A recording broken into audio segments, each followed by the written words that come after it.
Good afternoon, and welcome to One Shots in Paradise. It's me, Stefan, everyone's favorite Elysian cleric from Adventure in Paradise, here running another fun one-shot for you all. We got a special treat this month. We're going to be running Scry Society's new adventure, Into the Mists, which can be found exclusively on Shard Tabletop, a virtual tabletop service thing that's really cool. And if I had more time to prep this, we would have been using that, but low budget. It's not low budget. Anyways, I've talked enough. Let's meet our awesome cast that are playing with us. So to start off, Danny, take it away. Hello, hello. I'm Danny Gage. I am a dice bag maker and sticker maker, and I don't know, I just make lots of things. So you can find me on Twitter at Danny Ugani or look at my Etsy at Hoop and Lube. Very nice. Next up, Matt, say hi to the folks. Hi, everybody. My name's Matt, or Diagnose Matt, everywhere on the internet. You can find me mostly at Diagnose Matt on Twitter. You can find all my Linktree stuff right there. I'm a Twitch streamer and a voice actor, and I just play a lot of D&D. So thank you guys so much for having me and for giving me enough time to make this work with my crazy work schedule. So thank you. Of course, we are so pleased to have you on with us, as well as we're very pleased to have Robbie on. Robbie, introduce yourself. I'm Robbie Weiss. I'm a podcaster, voice actor, cosplayer, and I wear way too many creative hats. You can find me around the internet on our podcast, The Dungeon Initiative, podcast_TDI on Twitter, or you can find me on Twitter at Weiss, spelled WEISS_Robbie, spelled ROBBY. Fantastic. Make sure to check them out, folks. And Clayton, you want to round us out? Sure. If you're listening in, you probably know who I am. I'm Clayton from Paradice RPG. I'm usually playing the Resident Wizard, but today I'm trying something new. We'll see how that turns out. I rep my Twitter, but I'd rather rep the Paradice RPG Twitter. Check it out. Shannon does a great job, and she's much more entertaining than I am. That's not entirely true. You're both very entertaining in, I'd say, very different ways. Yeah, that's probably true. And that's why it works so well. But yeah, thank you all again for coming to play with us on this fantastic one-shot. And thank you to everyone who comes and watches this. Your viewership is half of why we do this. The other half is because we just like to play D&D. You guys don't have to be here. Chat, that is. We'll just play. And speaking of playing, let's begin, shall we? Ooh. It all started with a missive you all received. Adventurers, as discussed, you are to recover an item of mine from the wreckage of the Soaring Kelpie. The item in question is a black flask inlaid with green gem. Upon its successful delivery, you will each be rewarded with 250 gold. A local guide named Gilly Grimthistle will meet you in Lastport. She has an item that will aid in your search. Return the flask to her, and she will see that it makes its way to me. But be warned, any evidence of the flask being tampered with will nullify our deal and earn you my wrath, as well as that of the council. Archmage Aramis Venn. And so, it was with this letter that the four of you have teamed up to procure the item for the Archmage. You've spent the past 2 days traveling into the Evermist Swamp aboard a rickety barge helmed by a gnarled old half-orc named Captain Mud. As you've traveled deeper into the swamp, the mists have grown thicker, leaving the sun as little more than a dim white disk in the sky. Other than the captain, it's simply you and the others picked for the job aboard the boat. Why don't you all describe your characters as you're being rowed through the Evermist swamps? We'll go in the same order. So, Danny? All right. Well, when you see Sophie, she's sitting sort of towards the front of the boat with a sketchbook in hand, just legs crossed, crisscross applesauce, and she's just sketching the scenery as we go by. She has a like long green jacket that she's wearing, and a sort of wide-brimmed straw hat, short hair, and let's see, like brown hair, brown eyes, and she's just looking very peaceful, like. And she was also human. I should have stated that. But yeah. All That is right, Sophie. Matt, who will you be bringing to the table today? You'll probably see Brink close to where Mr. Mud is helming this Mud. Captain Mud. Sorry. He's probably got his arm sort of on the side of the vehicle we're using to travel, and he probably has a dagger, and he's sort of cleaning underneath his nails with the dagger. You see an orange tabby cat, sort of sitting there with one leg cocked out. With this big goofy smile on his face. He's wearing what looks to be leather armor that's fitted in what looks to be like a tank top like fit. And he has these like tattered sort of sea pants that are very tattered at the bottom of them, and he wears these almost moccasin style shoes. He does have a rapier at his side, and he has these big long silver whiskers and silver eyes. And he's just got this big goofy smile on his face right now as he's cleaning underneath his nails. All right, Robbie. So I will be playing Rickshaw McGillicuddy, but he goes by Dan. Whether that's Dan the man, old man Dan, Dan's got a plan. Depends on the situation. But he's wearing much like what I'm wearing right now. He's probably wearing like some kind of white-ish button-down shirt and kind of a newsboy's cap. And he's wearing glasses, and he's pretty old. He's probably 72 in the neighborhood of there. So he's seen his fair share of adventuring, and he really has a gambling streak. So he's probably trying to get either one of our other castmates here or anybody else who's on the ship, including Captain Bud, to play some kind of a gambling game, whether that's dice or cards or hit the milk bottles with the ball or something. All right, and Clayton. Stasi was probably trying to listen to Stacy. Sorry, was probably listening to Rickshaw, trying to convince him to do some gambling. But honestly, he feels terrible. He's hanging off the side of this boat, and he can't even handle what's going on. You can see that he's got both of his hands tightly gripping the sides of the boat and the wall, and you could see that he has some intense grip on there, like he's a very built Shadar Kai elf. His skin is normally gray, but you'd imagine that even if it wasn't, it would be. And he wears a kind of like a loose black and white robe, like black and white stripes along it, kind of like a kimono, I'd say. It might be like half hanging off because he's just uncomfortable and sweaty, and he does not look good. Rickshaw, I would love to humor you in your games, but I'm really not feeling well. I don't do very well in these boats. Rickshaw or Dan at that point he'd kind of like not really hear you at first, because then oh, you're talking to me? Oh, well, I mean, it'll get your mind off of the whole puking thing and seasickness and whatever. How much gold you got? Don't say puke. He fumbles through his stuff and finds his gold pouch, which is very empty, and throws a bunch of maybe 2 or 3 silver on the ground of the ground of the ship, and says, "Oh, why do you need this?" And he starts trying to pick up the pieces that he just dropped. Well, you see these 3 cups?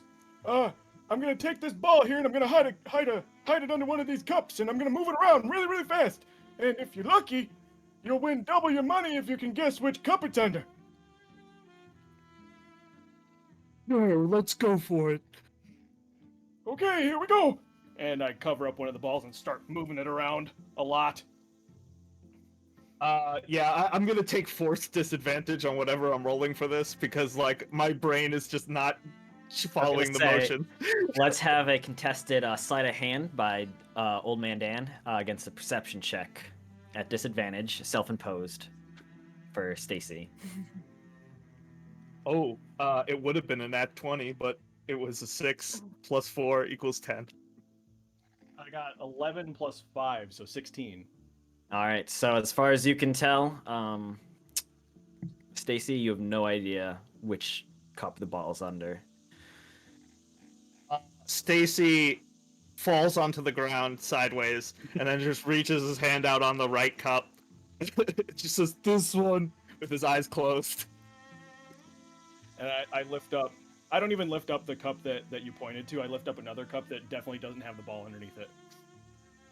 Oh, looks like your luck's run dry. Thanks for the change. You want to play again? Double or nothing? I think I'll Don't take a do nap. it. Don't do it, please. I'm begging you. It's not Oh, gonna do go we well got for another you. player? Maybe in a bit, and I'll look over. Has Sophie looked up from drawing during all of this, or is she still drawing? She's very daydreamy, but she's starting to pay attention because you know the Dan was making a lot of ruckus with those cups. Hey, what you drawing?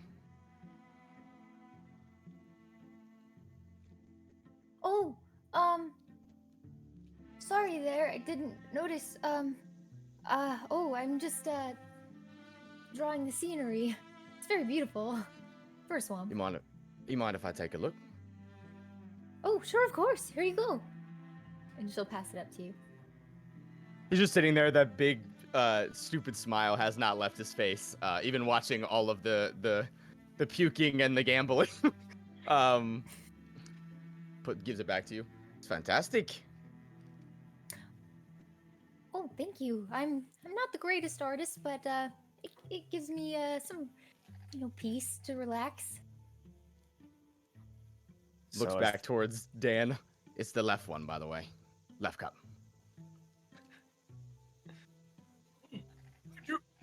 How'd you know that?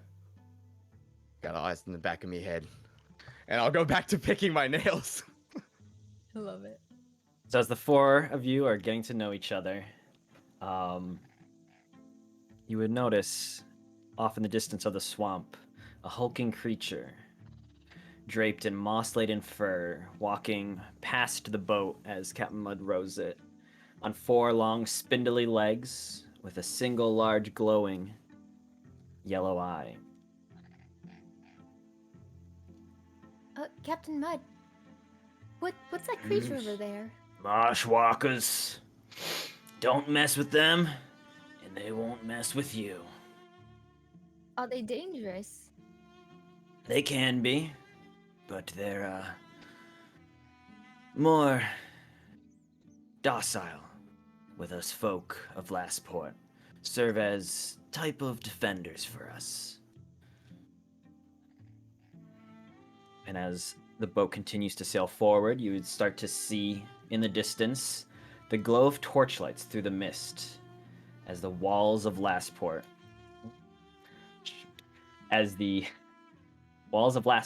loom in the distance. Black iron cannons peer out ominously from portholes along the wall, which seems to be made of ships' masts of varying shapes and sizes. Crow's nests jut upwards into the mist, manned by guards with heavy crossbows and heavier scowls. As the gate ahead of you creaks open, you see a town unlike any other you've ever seen. Dozens of buildings crafted from the remains of what must have been hundreds of different ships arise from stilts on the swamp, each connected by a complex network of wooden walkways, bridges, and ropes. The sounds of drunken laughter and singing emerge from a nearby building, followed by the sound of glass shattering as a man is thrown onto the land in the muck below. The scent of cooked meat and strange spices fill your nose as you pass by a market where vendors sell their wares from tents and small boats. Soon you arrive at a small shipyard, and as Captain Mud ties off the boat, you see a wiry female swamp elf in tattered leathers tapping her foot impatiently on the dock and chewing an obnoxiously long swamp reed. About time! Welcome, friends, to Lastport. The name's Gilly Grimthistle at your service. Here, you're gonna need these. She unceremoniously tosses you each what look like a harness of some sort, and you realize she's wearing one too. She turns and quickly runs up some nearby stairs, shouting behind you, "Last one to the shattered hull pays for drinks," before leaping off into the air, clipping the strap from her harness onto a nearby rope, and speedily descending towards the other end of town on a zip line.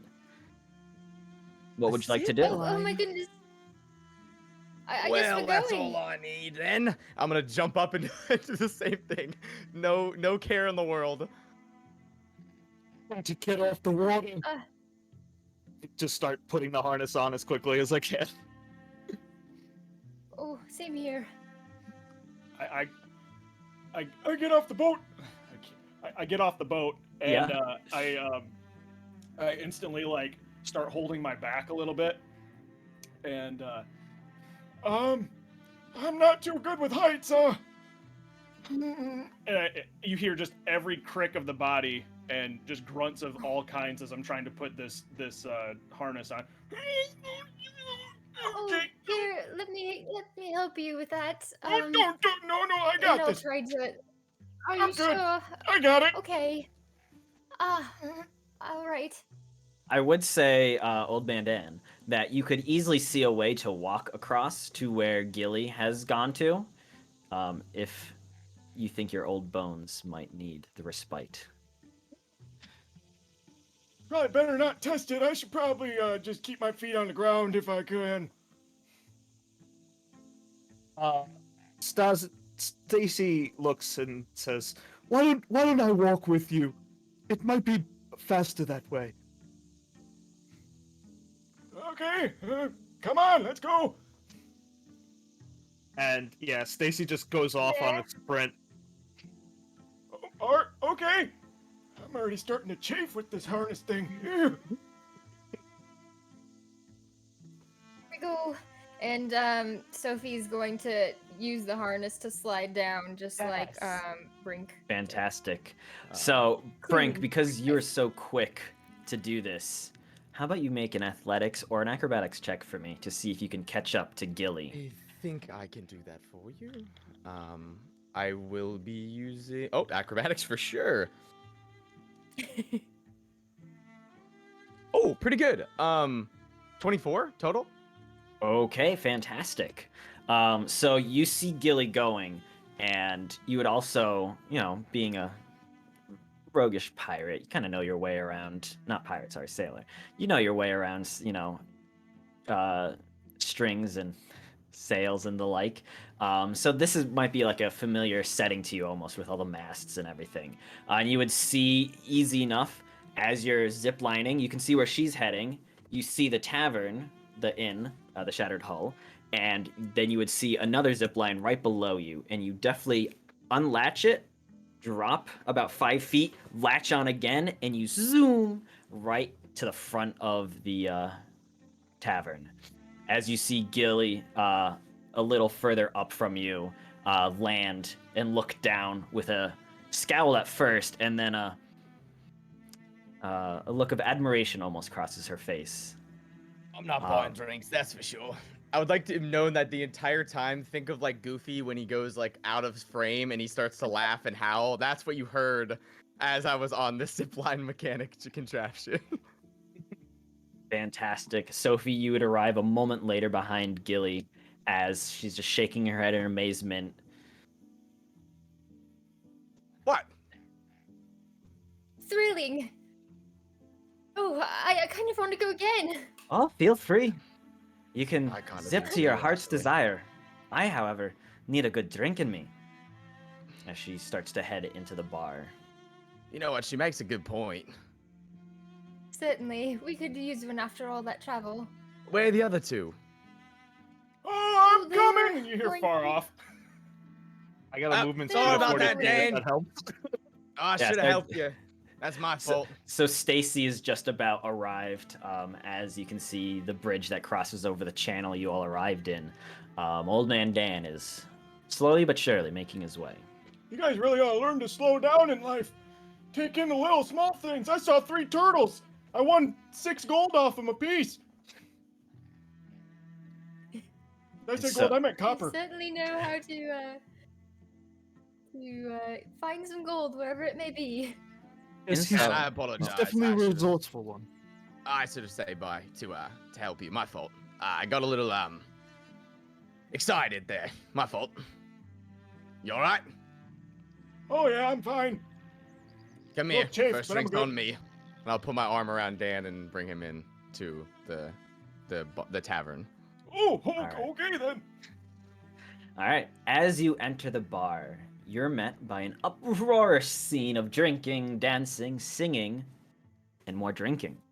Several patrons lie asleep on the floor in a pool of what you hope to be ale, stepped over by others, while knife throwers take turns attempting to land a hit in a swinging chandelier above, where a kobold snoozes amidst the candles, and a bard on stage is booed as he breaks out into the same sea shanty he's played for the last 6 nights in a row. As you're taking this all in, Gilly approaches you, specifically Brink. She's got 2 ales in hand, and she thrusts one towards you and says, "Well, here's your ale, just like promised. You beat me, and so you get it."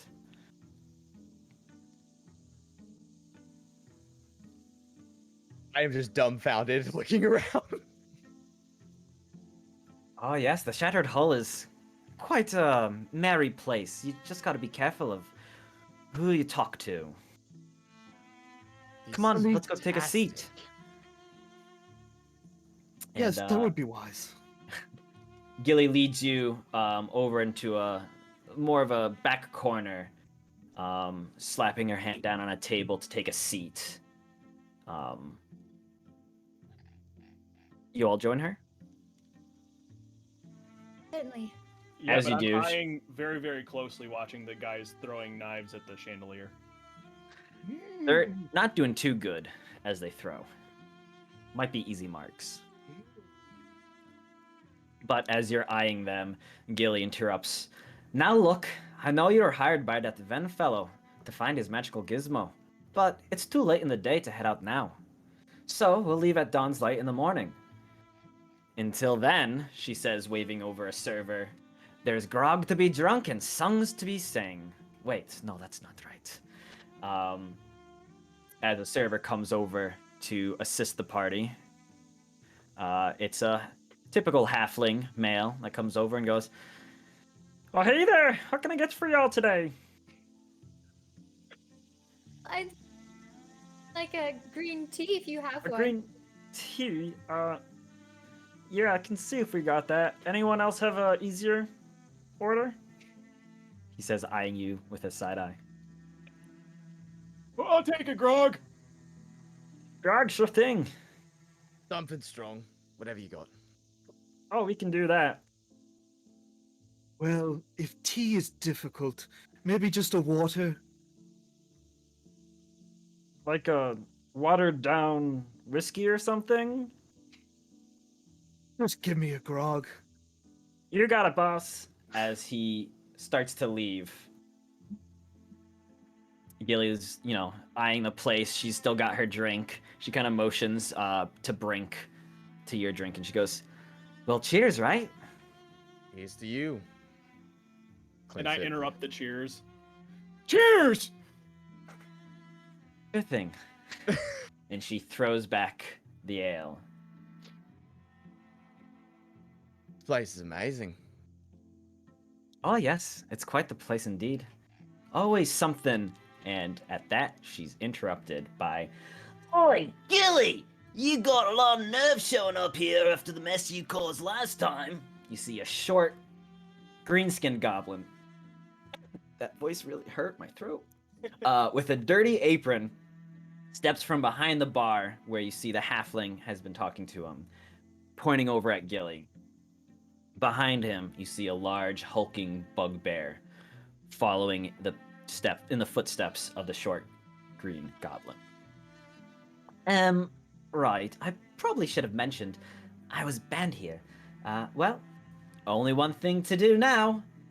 She looks over at you all, gives you a little link. Try not to hurt yourself. See you on the other side. And you see the Wait, L what? that she was holding. She throws up and smacks it with her hand, and it Oh, shit. flies across the room and smashes into the back of a nearby dwarf's head before shouting, "Bar fight!" In seconds, the entire bar devolves into chaos as dozens of grog-fueled patrons leap eagerly into the fray. Before you know it, several of them are charging directly where you're currently seated. Oh my god. Let's roll some initiative and figure out what you're all no gonna way. do. It's quick. First dice roll of the session, y'all. I got I a shouldn't be 12. excited about this. All Dan, right. did you hear what I said? Roll initiative, Dan.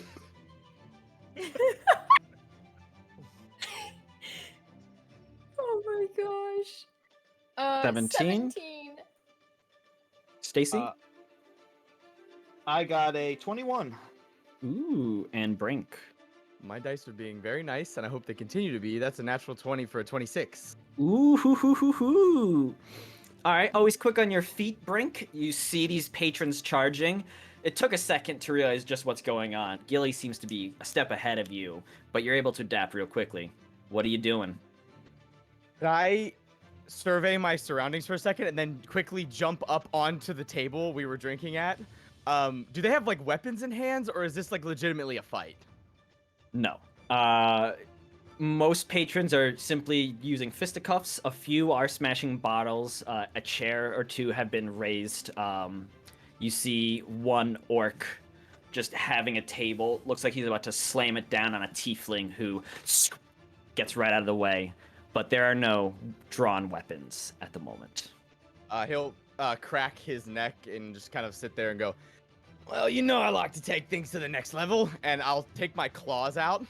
And so I'll like unsheath my claws and I'll dive off the table at the first person I see and make an unarmed strike towards them. All right, go ahead and give me an attack roll. Oh god. Rolls. +3 from my claws.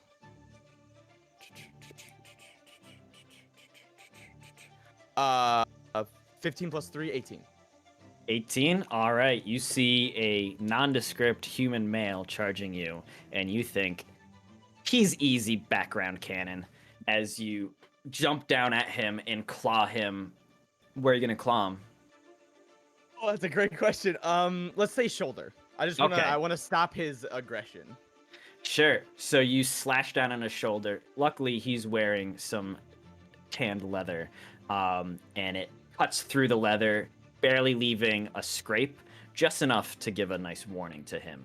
As he stumbles backwards, you can see what was once alcohol-fueled rage is now urine-induced fear. But he's as my he bonus may action to have hide. learned. You most certainly can. Yeah. I'll roll a stealth check real quick. Ooh, not great. 14? 14. All right.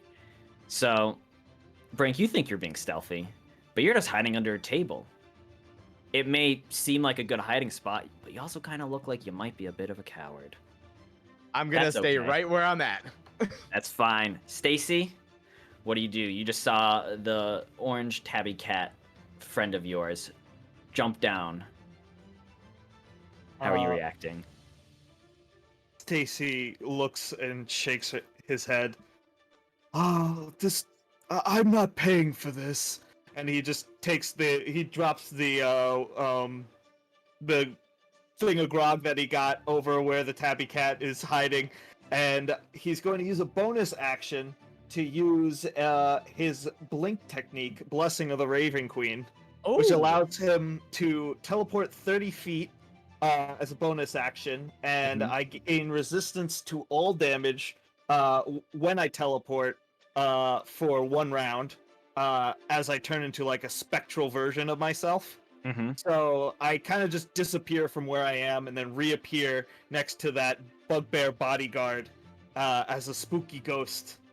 And, I just give him a good roundhouse kick to the face. Fantastic. Give me an attack roll. Okay, that was cocked. I got a 4. Hold on, let's see what the bonus is. Sorry, new character. I don't know how things work. +6, a 10? Does a 10 hit? And does not hit. As you show up as a spooky spectral boy, you come in for a roundhouse kick, but the bugbear swiftly comes around, catches it on his forearm, grabs it, and throws a punch at your face for a 6 to hit. No good. So he's caught your foot, he throws a fist, and you just easily duck out of the way as he still has hold of your foot. Sophie, you're up. Rambunctious lot, she'll say as she hops down from her seat, and she's going to just walk around the tavern and duck under things, and when things shatter, she's just gonna cast a little bit of mending. Fantastic. Could you please make a acrobatics or athletics check for me to see how well you can dodge Absolutely. between thrown punches, kicks, scuffling individuals, a chair thrown here, a bottle thrown there. That's a 13 acrobatics. Okay. At one point, a patron's leg comes swinging up towards you, but you're just able to get out of the way as it misses you, and you're like, oh, shoot. But easily enough, you're just going around fixing everything you can find, avoiding the combat of the tavern. Finally, Dan, what are you doing? Oh, well, I'm a little too old for this anymore. So, Old Man Dan would more than likely, having seen the patrons that were throwing knives at the chandelier, as quickly as an old man can, as an Old Man Dan can, go grab one of the knives off the table, back up a little ways, and throw one of the knives at whatever is holding the chandelier up to clear the barroom brawl as immediately and efficiently as possible. All Pretty right, good go ahead plan, and Dan. give me an attack roll. Would you suggest D20 plus Dex plus proficiency in this case? Yes, sir. I'm Okay. assuming you're proficient with daggers. As a ranger, I'd imagine so. I would hope so. Yeah, right. That would be a 13 plus 5 plus 2. So Ooh. 20 unnaturally. Yeah. Easy enough for you to look up into the rafters and see the string that is attached to the chandelier. You see the pulley mechanism and everything, and you think, string might be harder to hit, but a pulley mechanism, easy peasy. And you throw that knife, it sails through the sky, hits the metal pulley, you see it shatter, and immediately the chandelier crashes down onto the tables in the middle of the room, the kobold descending at a fraction of the speed. So you see the chandelier dropping as the kobold is waking up, looking around, dazed and confused before landing in it. The patrons, some of them react with, more fright, going, what's going on? Other ones seem more fueled by this new development, as you see one of them picks up one of the candles and hucks it across the room. But it's at that moment, amidst the raging bar fight, you suddenly hear the clanging of a loud bell from outside. The fighting in the bar stops immediately as bottles raised mid-swing suddenly drop, crashing to the floor. And say, Sophie, one drops right next to you that I imagine you quickly try to go mend as you hear another dong. Everyone appears to be listening intently to the bell. Dong. At that point, someone shouts, Siren Swarm! You realize that everyone in the bar is wearing those same strange harnesses Gilly gave you. They begin clipping themselves onto iron rings located throughout the tavern. Several patrons take what looks like candle wax and begin stuffing it into their ears. The large bugbear, still holding on to Stacy's leg, quickly drops it, rushing to the floor or to the door, slamming them shut and putting down a bar brace across it. At that moment, Gilly makes her way to all of you through the crowd, her face almost gleeful in its excitement. A siren swarm on your first night? What are the chances? Come on upstairs. You ain't gonna want to miss this. She then rushes off. You see her climb up a set of stairs over to a crow's nest built straight through the center of the tavern above where the chandelier dropped. And she starts climbing upwards towards a hole in the roof. What do you do? What the hell? What is going on? Be careful. This whole town is mad. We might as well roll with it. Yeah. Let's go. Follow her. Grab 2 candles and I shove them both lit ends out right in my ears. And so I'm not only deafened, but also I am a lantern now. And I slowly begin making my way after I'm sorry, what was the name of the our fearless leader Gilly? at the moment? Yeah. Hey. It's gonna Gilly. be a minute. I'll start making my way up the steps. I shall follow. All right, so Same. you all follow. So you start climbing up, and as you merge up onto the crow's nest platform above the tavern, you can just make out moving shapes in the town below as people rush hurriedly to get indoors, while others are just clipping themselves to more iron rings built into the wooden pylons of the decks below. The ominous bell continues to toll through the night, coming from the large building across the central waterway. Gilly clips her strap to one of the rings built into the mass of the crow's nest and signals you all to do the same. As you all clip in, at that point you hear it. An ethereal, haunting song carried across the wind, somehow sounding as 100 voices, and just one at the same time. The words are difficult to discern, but in hearing them, you feel a sudden desire to go out into the swamps, to find the source of this mesmerizing melody. Then you see them. A swarm of hundreds of iridescent blue lights appearing from the mists beyond the wall, undulating in a hypnotic pattern, almost like the murmuration of a flock of birds. As you watch, they seem to take the shape of several spectral women gliding through the night, continuing to sing their songs. You can't help but feel entranced.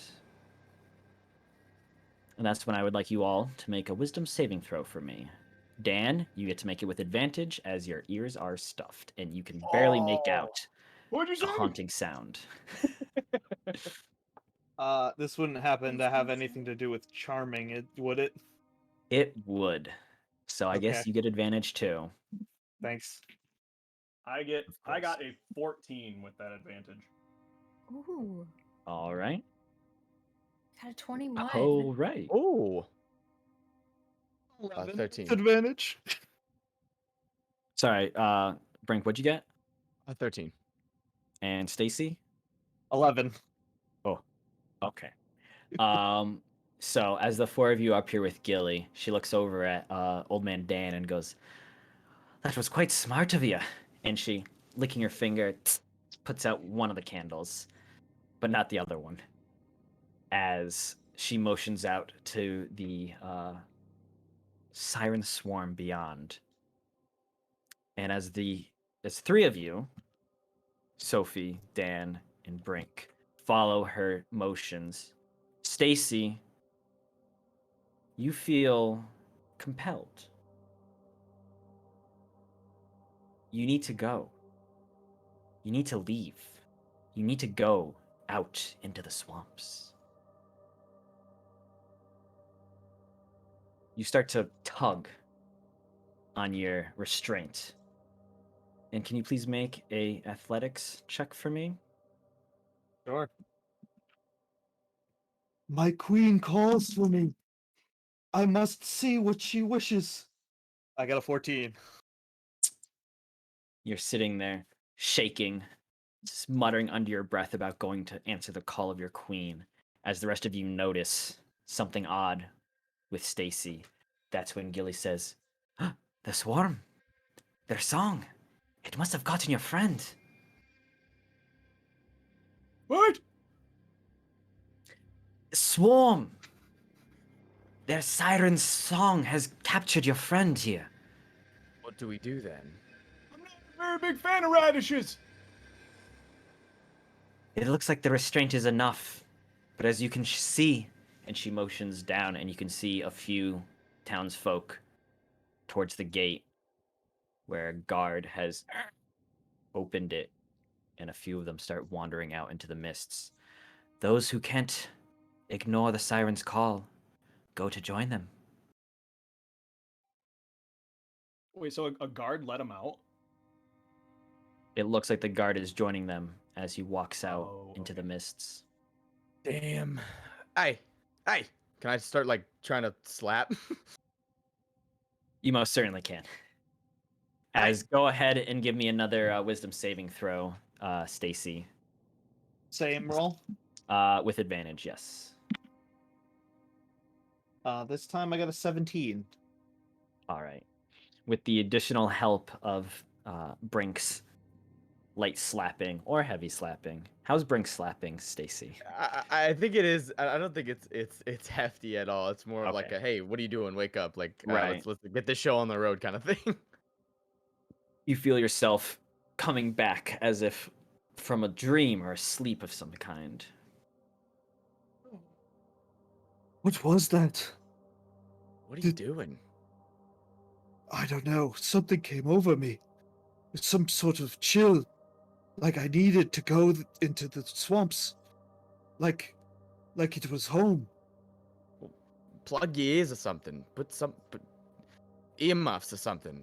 It's not good. You were trying to yank at your damn restraints. Yeah, I look down at my wrists that has like, bruise marks from me pulling on it. And oh wait, no, they're like latches, right? I guess it would be on my hip or something. Yeah. But I take both my hands and I cover up my ears, like I fold them over themselves because they're super long. And Right. I just say, "Thanks for bringing me to my senses." No problem. Just don't do that again. That was intense. Take Dan's lead. Look at him. He's put his things in his ear. What? At this point, I'll say, Dan, the wax is dripping off the once still lit candle onto your shoulder. I pull that one out, and this one is still in. I'm not holding it. Yep. Okay. As Gilly goes, that's why their strengths are so good. Good for getting around town, and good for keeping you secure. For chafing too. Aye, well, you get used to that after a while of being in town. A little powder never hurt either. They don't really work with my robes. I guess I'll manage. Well, if you'd rather be out there, lost in the swamps, I would understand. What in the hell is going on? Are we just... This is normal for you, but I don't understand any of this. The Evermist swamps hold many secrets. My people have lived here for centuries, and we still don't understand everything that happens here. Well, So- Gilly, I know you have heard of our mission, but what can you tell us about it before we go out? Are we going to have to deal with these creatures the whole way through? Well, they only come out at night, which is why I said we should stay here. But During the day, you should be just fine. No, they say that there are creatures out there in the swamps, in the waters, that can summon these. So if you see anything weird out there, you better run the other way. Don't worry, it'll pass soon enough. I've already set you up with rooms here, though hopefully Mook hasn't revoked those. The proprietor. Not too fond of me, but my coin's good, so your room should be fine.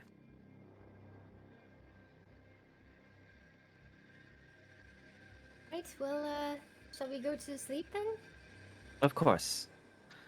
In the morning, you can find me, and she points down across the channel to a small hut with a little dock on it, and you can see the rough shape of a boat outside.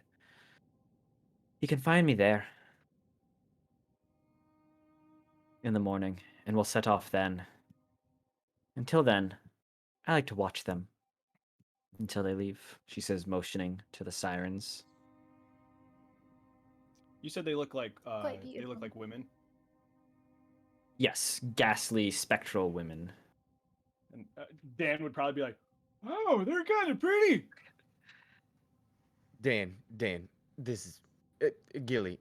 What do you have any advice for us? Anything at all? Keep your ears plugged and your eyes sharp. You wouldn't be getting paid 250 gold each to venture out to those swamps. I'm only taking you part of the way, so I'm only getting part of the payment. But I don't want to risk my banshee out there. Right. Stefan, can I also take a closer look at the creatures and perhaps, course. I have a ancestry of the Shadowfell, Sure. so sure. maybe I know something a little about these ghosty figures. Yeah, go ahead and give me, say, nature check, an arcana check, or yeah, one of those two should be good. Okay, I'll take Arcana, and I got an 11. They're spooky. They're spooky, whatever they are. Probably undead in nature, but it's hard to tell much more than that. They kind of look like your type, Stacy. Yeah, they are similar to my people and where we come from, but I shouldn't be. I shouldn't be enamored by them. I've left that all behind me. You see, I don't want to be associated with the undead or ghosts or anything like that anymore. No, you start calling them your queen or something. I think I could read your lips. I think where you kept saying queen, queen. I did. Who's your queen? It The was Raven quite Queen. strange. Is Maybe her hold on me is stronger than I thought. And you see, he just holds his arms and he starts shivering like he's like terrified. He's like biting his nails. We'll be all right. We'll make some of those wax earplugs just like Dan did, and maybe it'll be more help. Right. Right. hey, quick thinking, Dan. Good job. Did you break the chandelier in there? Was that you? No, not at all. Nope. Stacy, I think you're gonna be fine. I don't think it's you in particular. I started to feel a bit enamored myself. I just was able to shake it off. It did I don't think it's you specific. draw. If you say so.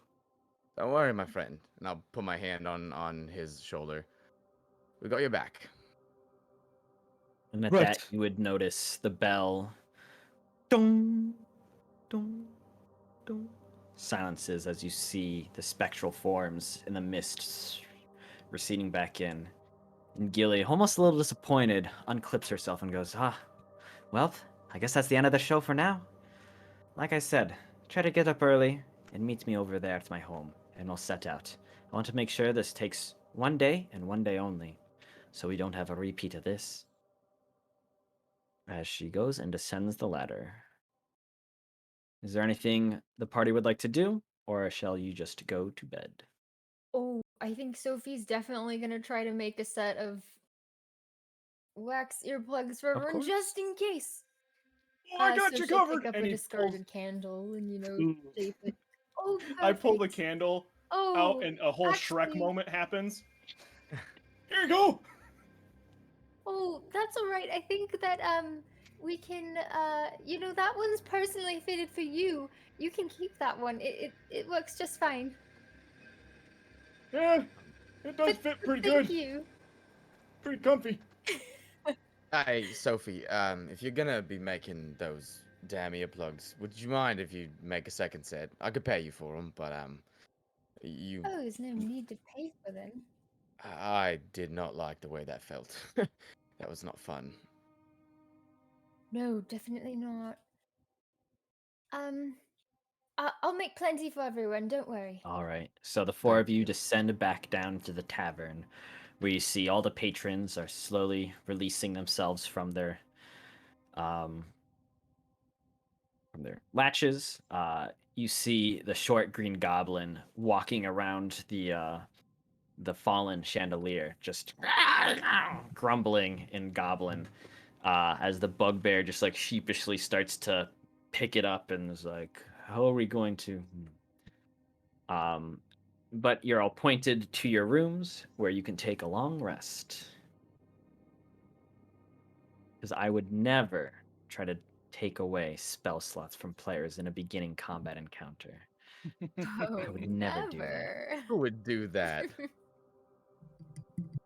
Some jerk. I mean, I have no idea who could have even thought of something like that. A devious mind. But you all get a nice long rest in the shattered hull.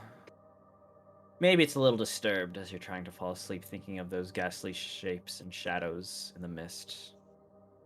But you awake in the morning, the sun.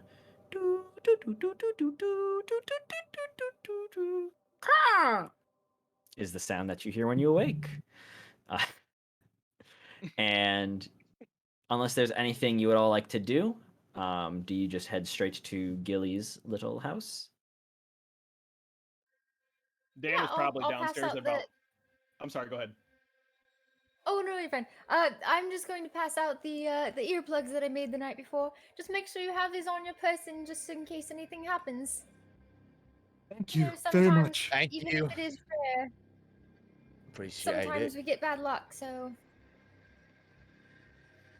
Yeah, Dan's probably been down And in you can go ahead. the tavern sipping coffee since about 4:30 in the morning. Yeah, Stacy was probably there with him, because he only needs to sleep half the time. Right, and old man Dan is just an old man that, they miraculously don't need sleep, it seems. He would have been in bed at 7:30 had the night's events not happened. Right. That's fair. Okay. So the four of you equipped with some nice wax earplugs for any future encounters. Head out, and you would meet up with Gilly in the morning, where you see that she's already outside preparing her ship. It's about a medium-sized longboat with room for up to 8 to sit comfortably.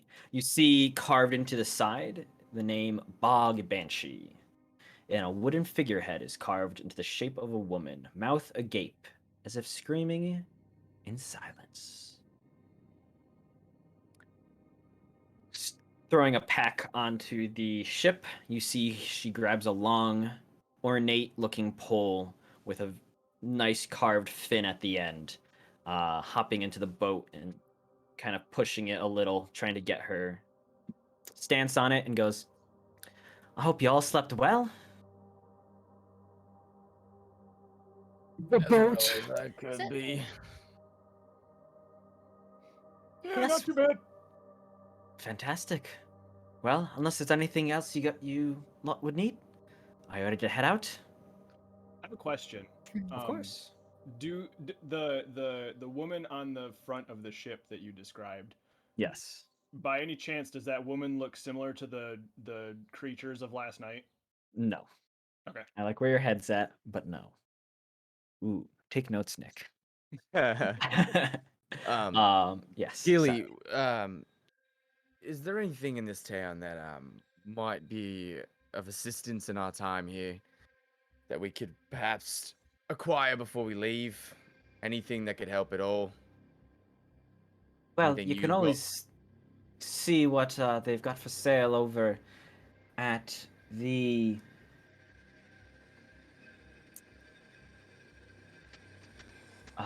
general store, the Flotsam Fairs. But in terms of anything specifically, actually, I have something that'll come of use of you all as you try to find what you were told to procure. And she takes out a short metal rod engraved in arcane rules. That archmage, then, he said when you get within a mile of that magic item he's looking for, it'll start to glow and will get brighter the closer you get. So I guess I can give this to you now instead of later on in the adventure. That's sounds very good. useful. Yes.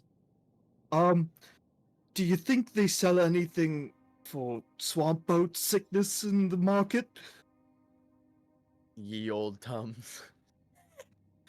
I can't say that they do. Most of us have our sea legs about us, or our swamp legs, that is. Um, just try sitting real low in the ship and look straight ahead. This is about all the advice I can offer. I'll give it a try. What about any other information on this artifact, the soaring kelpie that we're looking for? All I know is that it was the Archmage's ship that crashed along the shore not too many weeks ago.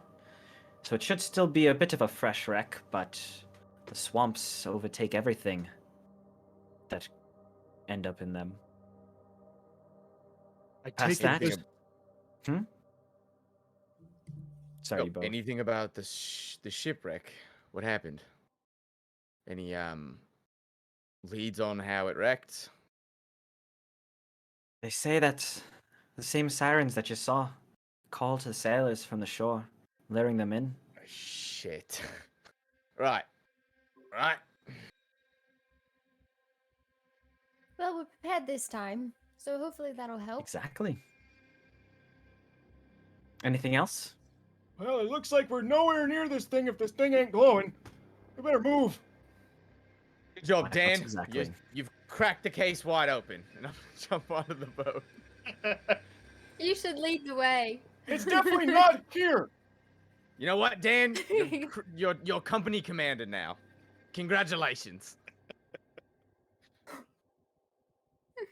And so, as the party names their new leader, apparently, and the four of you get onto the boat, Gilly shoves off with her pole, and you start to descend down the channel opposite the way you came in, and a small gate opens up beneath the wall, and she takes you out and into the swamps of Evermist swamps. The Evermist. She takes you into the Evermist swamps. And as you enter the swamp and leave the town of Lastport behind, you soon find yourself surrounded by the mists that give the swamp its name. The treacherous morass of the swamp stretches ahead of you as far as you can see. The mists seem to creep closer, and the only sounds you hear are the buzzing of insects and the ripple of water as Gilly navigates her boat further along the murky underways. She rose. What do y'all like to do?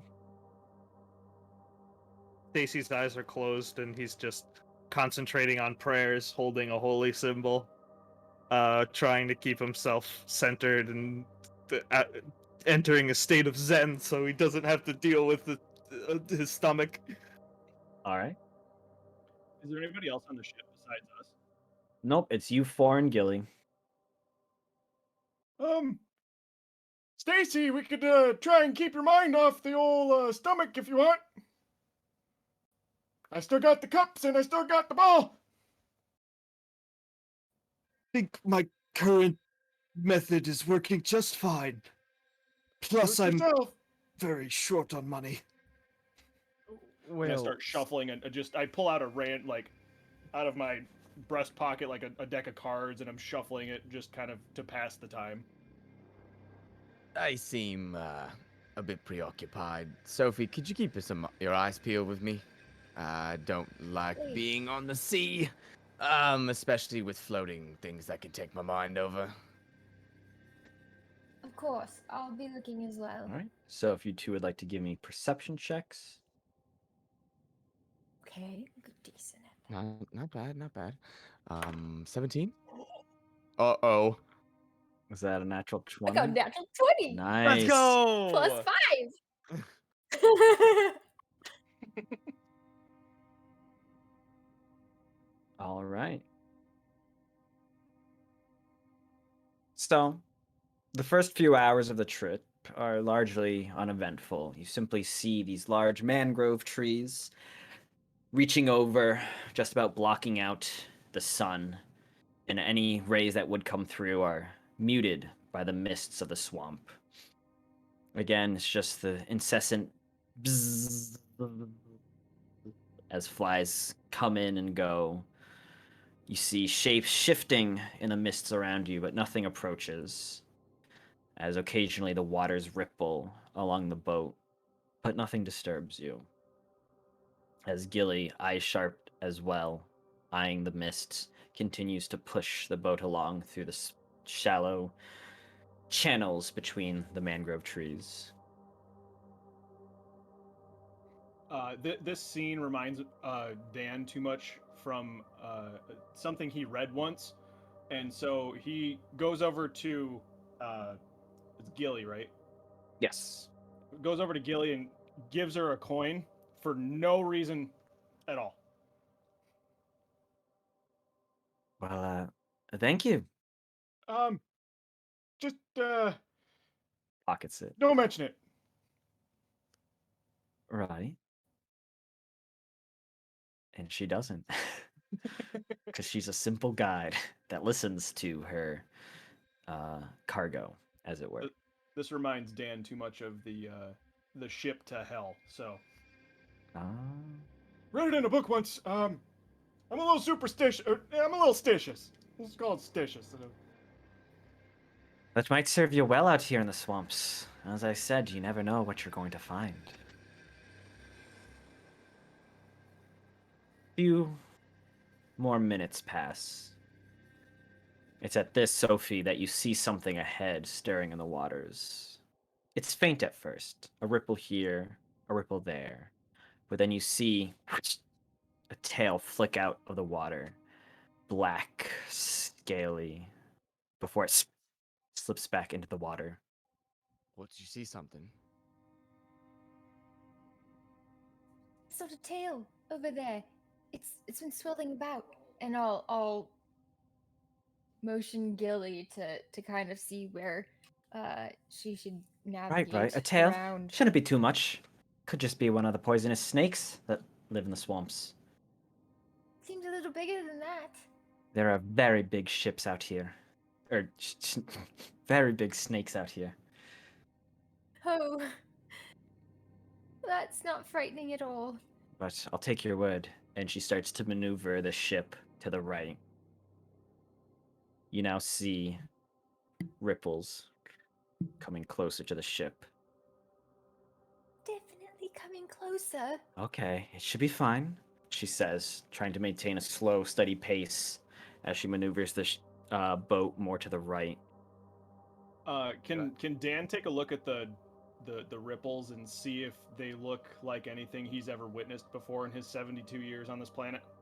Of course, go ahead and give me a perception check. Or an insight check. Or an investigation check. Or a nature check. Make a check. Your pick. Each one will have a different response. I'm gonna go with insight. Okay. I got a whole total of 2 + 4 for 6. There's something in the water, probably. It could be a stick. Yeah, I've seen one of these in my day. Harmless. Oh, Can I that's take a relief. dagger? Can I take a dagger out and just Of course. Can I track the ripples and Yep. just like hold it? And I just wanna like I'm daring this thing to talk crazy to us right now. It gets to about 40 feet to the side of the ship now, because from its heading, Gilly has kind of turned you almost perpendicular to it as the ripples disappear. See what I told you. Harmless.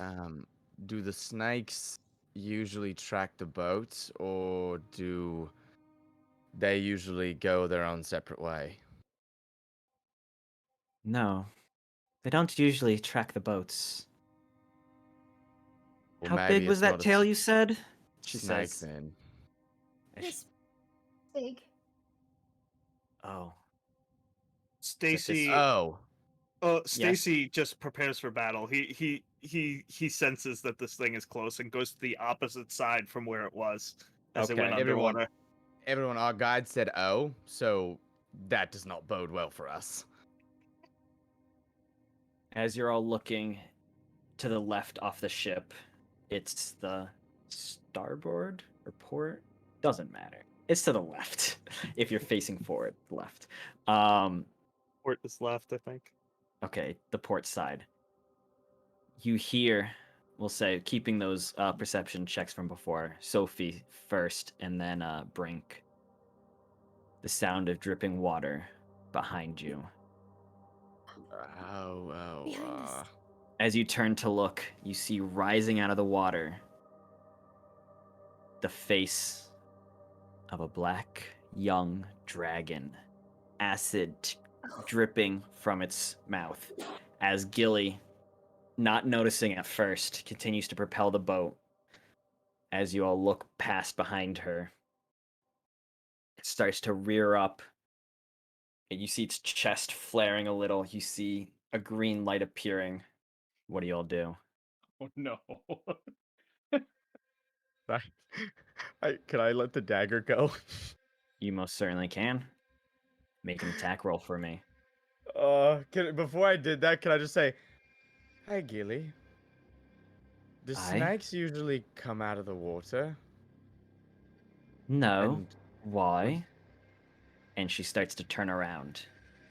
And as she turns around, the dragon starts to release. And she goes, "By the fuck!" And she does something. You can't tell exactly what happens, but immediately the end of her pole starts spinning furiously and water gets kicked up as the boat rockets out. As she does this, Brink, you can go ahead and make an attack roll for me as you launch the dagger at the dragon. Simultaneously, the dragon is now exhaling a cloud of acid breath at you all. Oh God. I shove a candle in my mouth. Nope. Nope. That's a 10. That's a no. All right. So as your dagger hurls to the side of the dragon, its acid breath is released. I need you all to make a dex saving throw for me with advantage, as the bog banshee is now speeding off. I love that she's got a propeller on the end of her end of her stick. Brilliant. Just for all you viewers at Saving home, throw. there's a lot of amazing stuff in Scry Society's Into the Mist, and I wanted to add a little extra flair to it. Let's just say that black dragons in a swamp, it wasn't an original idea by me, but it was inspired by something Nick put in here, so I thought, Nice. let's have a little dragon encounter in the beginning. So there's a little homebrew in this adventure, but I'm trying to run it as close as possible. 21 so let's get total. 21. For Dan the Fantastic. man. 23 for me. All right. 18? Good. 24. Fantastic. I really hope that advantage worked for you all. As the ship is speeding off, you are all able to duck down as the acid breath misses all of you. And you see it splatter on some parts of the ship, and you see it's quickly eating away the wood. But you're all still looking back, and immediately after exhaling this acid breath, the young black dragon starts to go into the water and is following you all now at a speed similar to the one that Gilly is able to make. In response to this, I think Yep. Dan would equip his longbow, and being a ranger back in his military days, he's tracking this thing with sniper-like precision. Sure. Like you're seeing an amount of focus in Dan's eyes that's probably been not seen by any of his adventuring friends up until this point, and he would more than likely shoot an arrow. All right. So I'm just going to bring us back to the initiative order we had earlier at the bar. But since Dan was so eager, you can get that shot off for me. All right. And then we'll have Brink after that. All right, dice, don't fail me now. They fail me now. I got a nat 1. Oh. Yeah, so Old Man Dan, that spark is back in him, but his fingers just aren't able to catch quite up yet. As he pulls back the bow, his fingers fumble, and the arrow goes poof, and takes about arthritis! All right, Brink, you're up. What do you do? That's quick thinking, Dan. And I'll pull the crossbow off of my back as well and knock an arrow. And I will one hand fire it. All right, go ahead and give me an attack roll.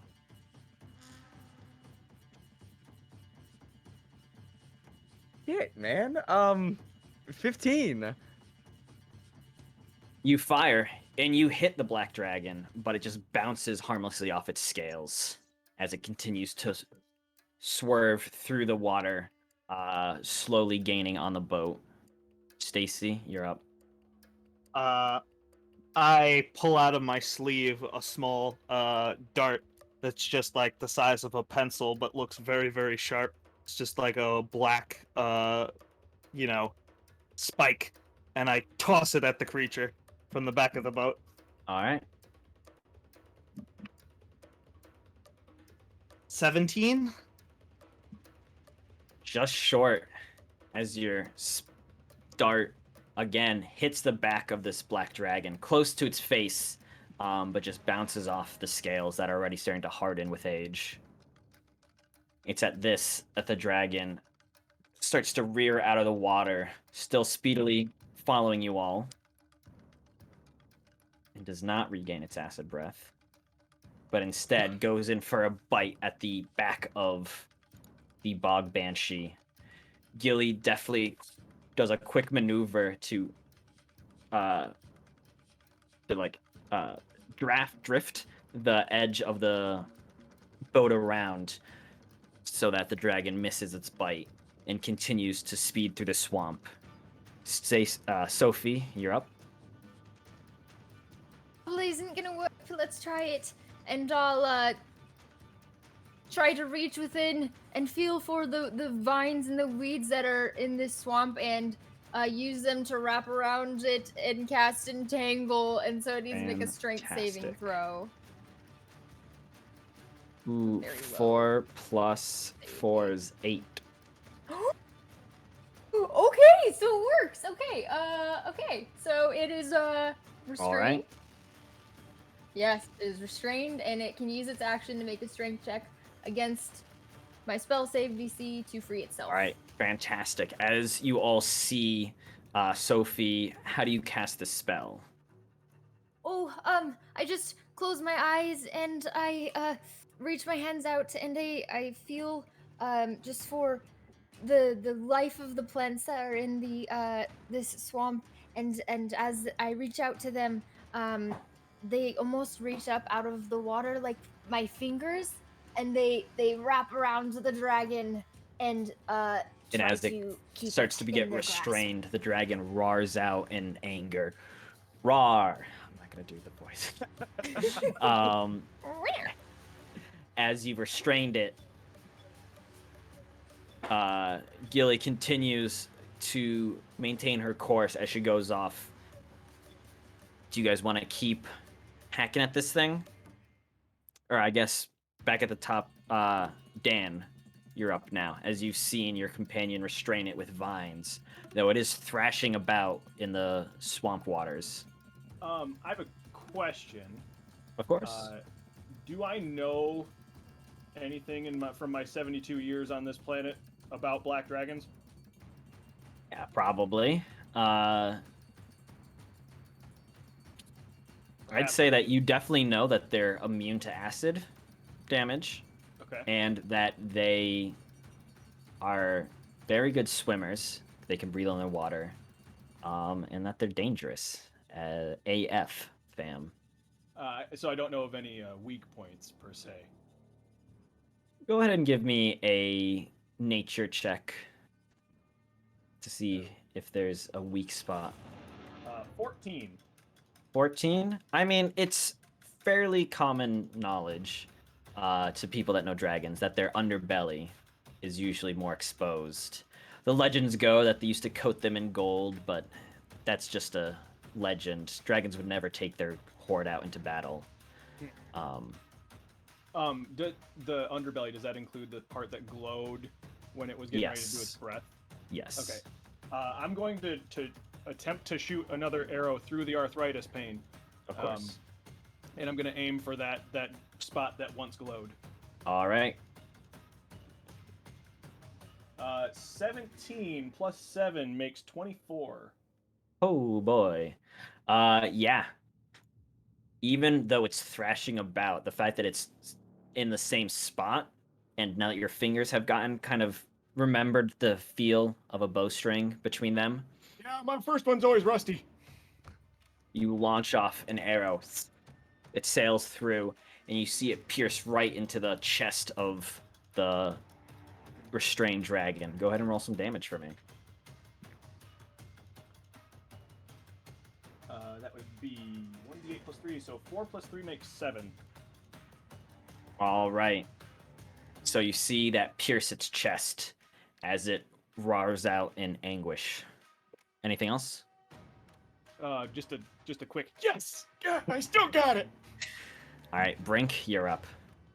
Good job, Dan. I love this shit. And I'm gonna use my crossbow and prop it on Dan's shoulder and shoot in the same exact spot. That All Dan right. did. Like my military days! Go right ahead! That is better. 21 total to hit? Yeah, that's gonna hit. Let me make sure that I do.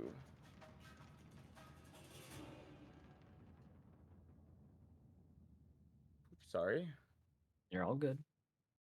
It's all good. 1d6 plus 4, actually. 6 points of piercing damage. All right. You watch as you line up the shot over Old Man Dan's shoulder and fire off that bolt, and you see it just barely miss the spot that he had hit, but right next to it as another bolt pierces into the soft skin of the young black dragon's underbelly as it roars out again. And now it's the dragon's turn. You know what? You know what? I'm gonna do? Whoa, hello. Oh, I'm sorry. Yes, 21. Sorry, Stacy. You're up. Stacy! How far away is it now? I'd say it's about 60 feet.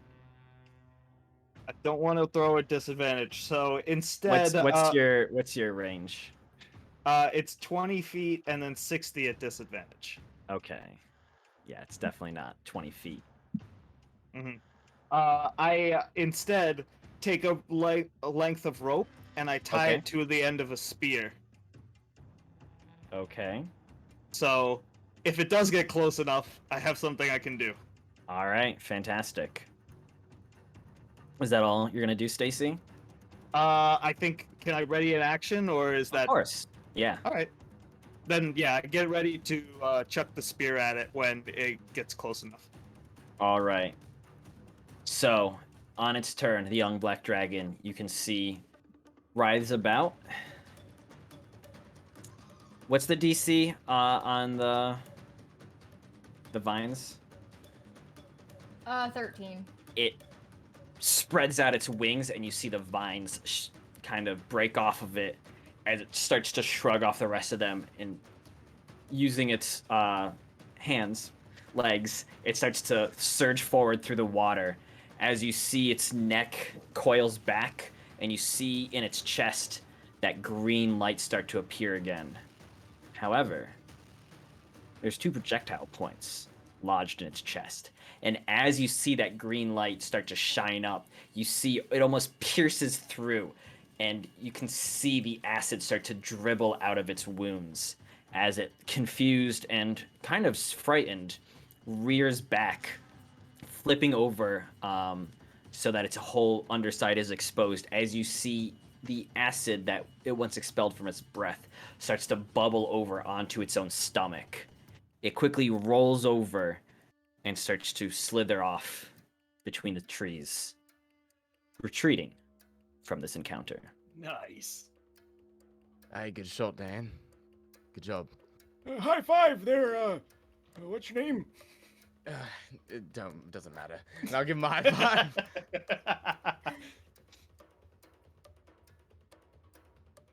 As realizing that the dragon has moved off, you see Gilly kind of cocks her pole again, and the spinning end of her pole slows down as the water in a calm resumes over the swamp. As Gilly goes, "Well, I'll be. That was some fine shooting between the 2 of you. And you, girl, catching it with those vines? Good thinking. Though I wonder," and she says, thank looking you. over at you, Stacy, "what you had up your sleeve." Motioning to your spear, harpoon-like contraption. Luckily, it wasn't necessary. Although, I think I found the cure to my sickness.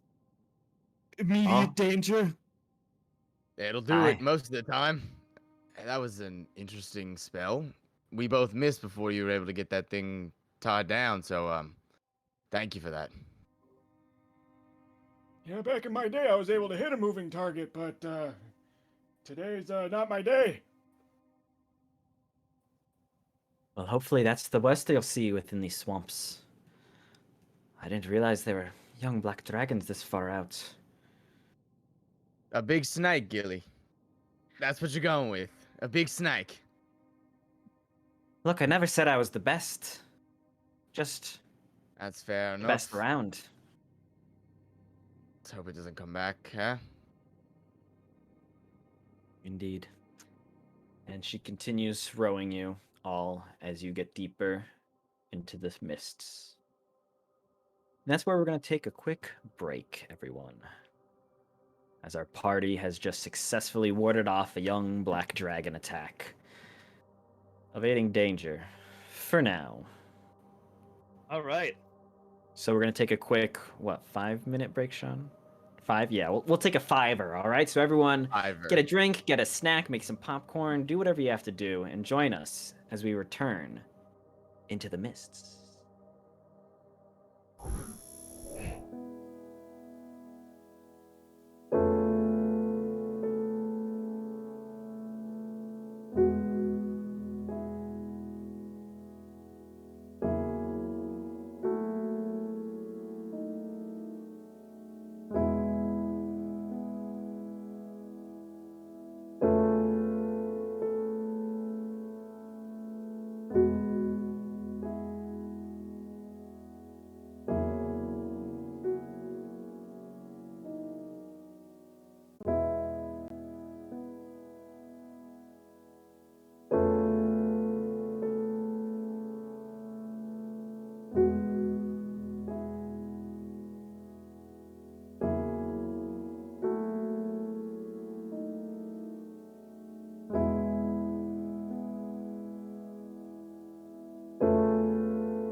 Welcome back, everyone, to Paradise. How y'all doing today? Good? I hope you're doing good. We're all doing great in the Evermist Swamps.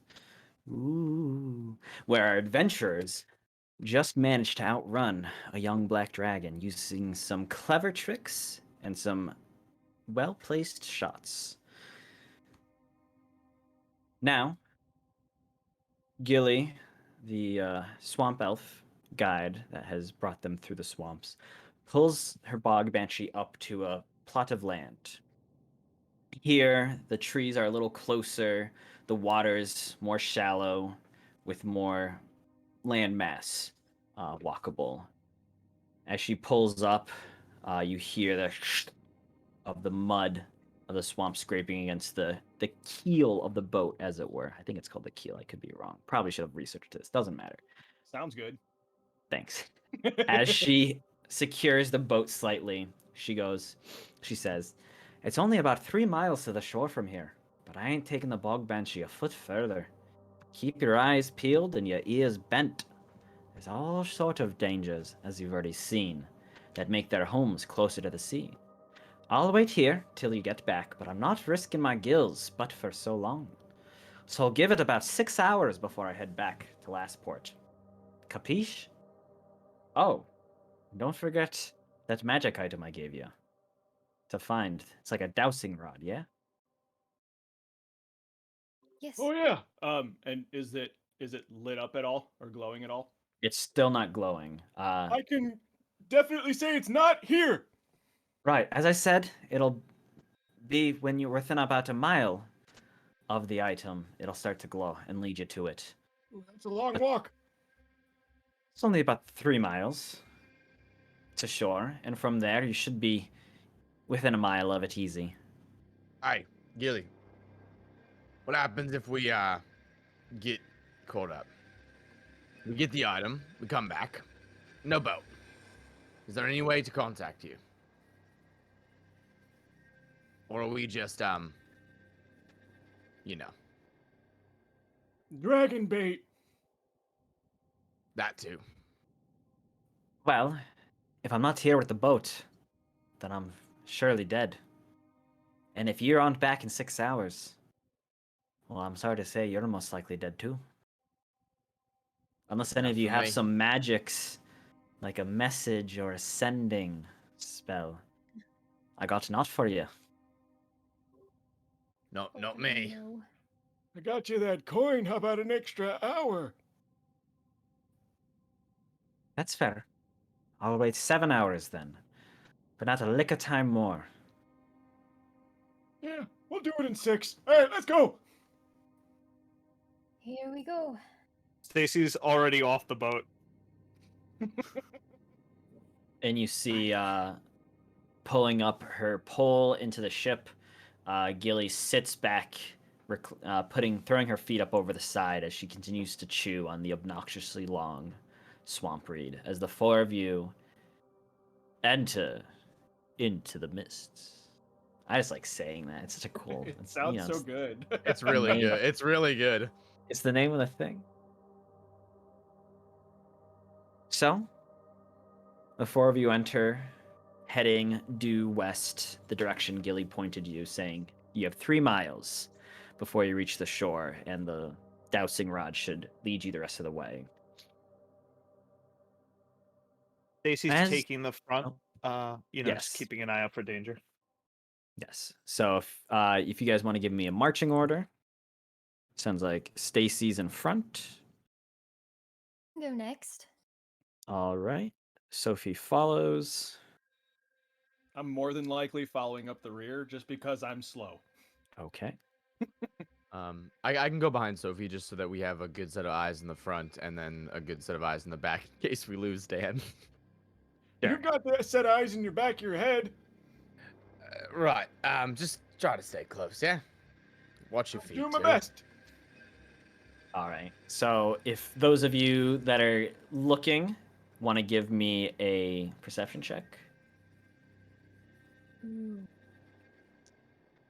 it is hard to see as the fog is Yeah, hugging I was close. gonna ask about So I'm going to, as we're walking, I'm going to put my hand to my chest and I'm just gonna close my eyes for a second, and as I pull it forward, there's going to be a little bit of fire drifting above my hand, and as I do, you hear, oh, well, why'd you have to wake me up? And I'm gonna just look at it and say, I'm sorry, we just needed a little bit more visibility. Do you mind shining bright for us? All right, well, I'll try. I'll do my best. And I'll use that little flame to try to help us see a little better. Sure. Yeah, so I'll say that whereas once you could see maybe to 60 feet out, this flame that Sophie has produced is burning away some of the mist that surrounds you, and you're now able to see a little further out to about 100 feet. You know, give you a little extra 40 feet to tell. But how are those perception checks? Stacy? 12. I Okay. got a 4 plus 9 is 13. 16 Brink? for Brink. All right, and Dan? For perception, I got an 18 total. All right. And I just had a quick question: is that a flame familiar, and does it have a name? Just for out of curiosity's sake. His name's Lucy, and let's see. He's not really familiar. He's more like a wildfire spirit. I love it either way. It's a So- little bit of a I have a what is it, wildfire druid, but I'm also flavoring it like produce flame, a little bit of both. So Sure. Cool. Well, it's helpful as you march through, you traverse, words, man, through the swamp, avoiding where you can the deep pools, winding your way through while trying to maintain that heading. And first, Dan, you hear it.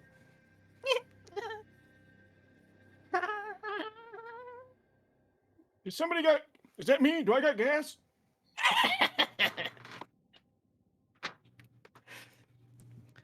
talking about Brink, now you hear it too. This light giggling emerging between the trees. Nah, there's something there. That's for sure. Dan, what was it that you heard? I'll be honest. I thought I let something. I thought I broke wind. But At first, I thought you did too, but I don't think that's it. Sounds like little laughter, little kids laughing. All right, guess I'm Sounds not like a going day at the crazy carnival. yet. Yeah, something is out there, just laughing at us. There it is again. Come and play with us. No, Okay, nope, now that one was nope, me. nope. Now you all hear this giggling, and it seems to be coming from all around you. This is Matt now. No, no, thank you. No, thank you from this one. This prompt, no, thank you on this one.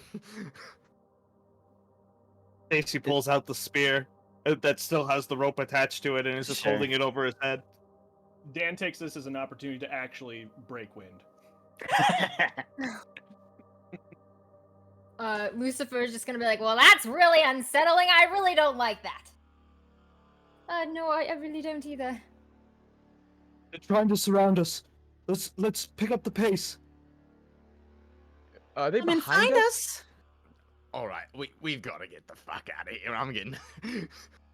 Don't run. You hear now. Come and find us. You see through the trees, Dan and Brink. A ghostly shape, like run between two trees, followed by a ghastly tee. What in the heck was that? You see that, Brink? Yeah, I think that they want us to find them, but that seems counterproductive, right? I think I've read this in a book once. We probably shouldn't. Actually, I have a question. Are they Sure. moving in a direction similar or opposite that of where we're supposed to be going? They're slightly off the path, but you do see one of them running off to the right of the path that you've been following. I think we should probably keep moving, but let's keep an eye on those little tykes. I don't trust them at my stall at the carnival, let alone here in a swamp. I'm going to cast Detect Magic by taking Lucy, and he's gonna fly out of my hand, and he's gonna just kind of like spin around, like in a radius, and kind of light up in different areas where he detects magic. Okay. I'll say you sense 3 sources of magic. It's got a radius of 30 feet, right? Where did it go? I can't read anymore. Yes, 30 feet from south. Okay. Yep. So you would sense 1 to the right where you had seen Dan and Brink pointing. You would sense a little ball of magic behind a tree. It's hard to tell exactly what kind of magic it is, but it seems necrotic or conjuration magic. Over there, there, and there. 2 more on the left side, 1 30 feet, almost like in a southwest bearing, and 1 a little behind you, 20 feet away. Certainly trying to surround us. Maybe we pick up the pace. Yes, of course. Gilly said to run if we encountered anything like this. Should we run? Sounds like a good plan to me. All right. You said it was. Are we on solid ground, or is this Yes. like? Okay. Yep, like there's some areas that are, boggy, more boggy, but for the most part, this is solid ground. I'll move as quick as my bones will let me. So you're all running forward. Hey, Yep. I'm gonna take off. Stacy keeps the pace with the party. As you're leaving this area, the giggles turn to more angry, dissonant shouts as you feel some kind of magic piercing your skull. And I need you all to make a wisdom saving throw for me. As the children going, "You shouldn't have run! You should have found us!" Wisdom save, you said? Yes, please. 21 total. All right. Oh no. It's 12. Okay. Also got a 12. Okay. That's gonna be a natural 1 for me. Oh, no. You young whippersnappers just haven't seen as much as I have. So Which all is, of you that which is fair. I'm terrified. Matthew. So all but Dan, you take 5 points of psychic damage as these like healing laughters but angry shouts start to pierce your skull. Dan, you take 2 points of psychic damage as you're still able to maintain your composure, but this is some kind of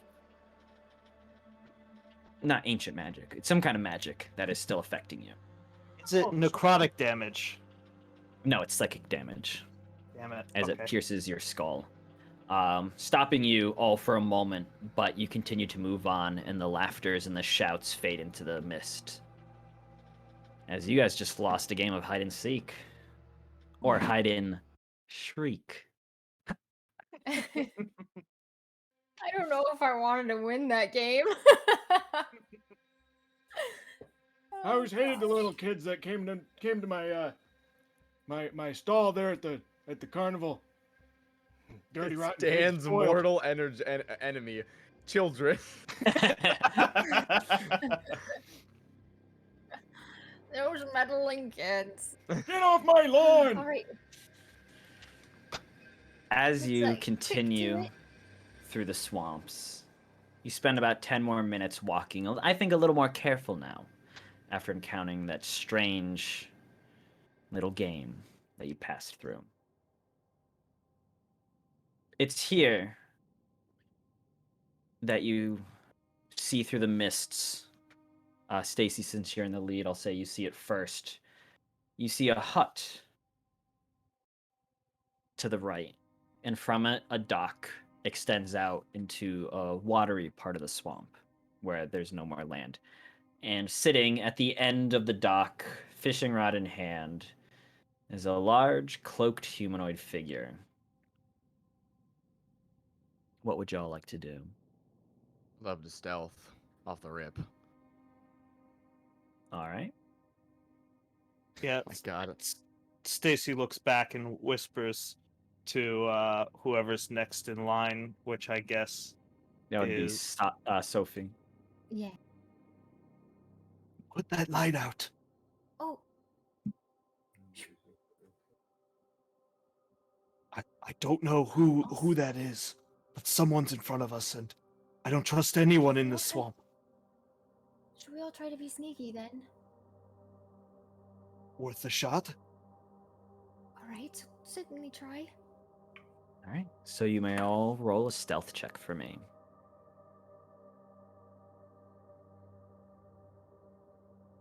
Ooh. 10 total for me. I got a 23, almost nat 20. All right. 23. Sophie? 10. Okay. Brink? 4 plus 8 for a 12. All right. So I will say, you say this, Stacy, to Sophie behind you, and you immediately get low to the ground and start stealthing forward. She attempts to mimic you by getting down, and immediately puts her foot through into a wet spot of the swamp and holds up a moment. Brink, thinking it's safe to go forward, keeping his eyes over on the cloaked figure, bumps into her back. And then, in a comical way, Old Man Dan just straight up smacks right into the back of Brink and falls over onto his bum. And I imagine goes, "Ooh." Oh, my hip! Oh, that's my hip! Oh no. Hurry. As this little commotion happens, I'll say, Stacy, what would you like to do as you've just seen your friends make a slight commotion, but you're a little distance ahead of them? I immediately spin around towards the person, the humanoid that's Okay. in the front, and basically have one hand on the spear and then like one hand in front of him, like getting ready just in case it like if it even turns around at us. Like I just want to see what type of face it gives us, and then immediately attack. Fine. And that's exactly what it does, as it's still holding its fishing rod at the sound, looks over its shoulder, and you see an ugly, grotesque face of a troll. Deep yellow eyes glaring at you all, and he goes, "Are you here to mock us like the rest of them?" Hawk. What Yeah, do you heard We're not me. trying to mock anyone. They come into my swamp and they mock me and they say, "Hey, ugly." I know I don't got the prettiest face, but it's not very nice of them. It's not the worst I've seen. We're not. I think you're quite dashing.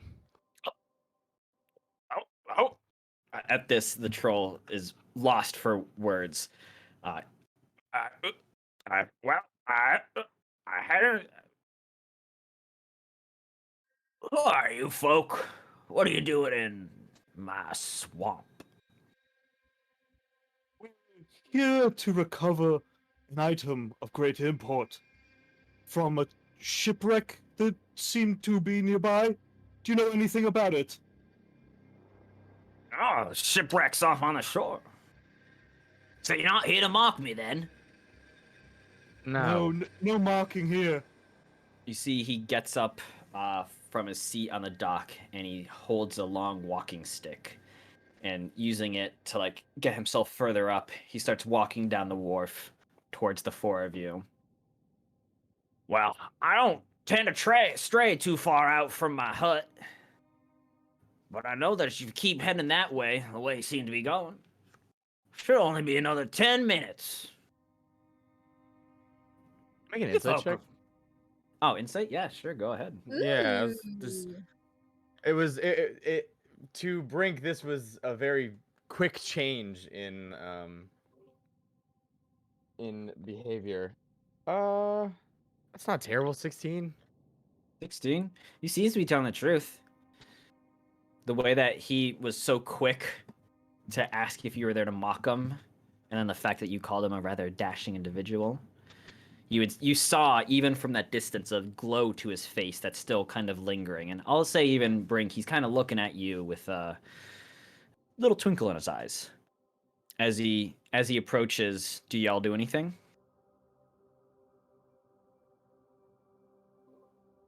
Stasi backs up slightly, but doesn't like really. He tries not to look intimidated. Sure. As he approaches, he moves directly towards you, Brink, and thrusts his walking stick out towards you. Oh, Eh, Jesus. And he inclines his head a little and goes, "Name's Willard. You nice folk. I don't see many nice folk. Here, take my lucky walking stick." As he offers What? it to you. Oh, all right. What does this do, perchance? Oh, it's lucky. Well, Yeah, didn't you hear the man? Even I heard him. luck. Dan, please, for the love of the gods, I'll take the stick. Thank you for the stick, my friend. And if you look in the chat, you'll see its actual description. Well, thank you, DM.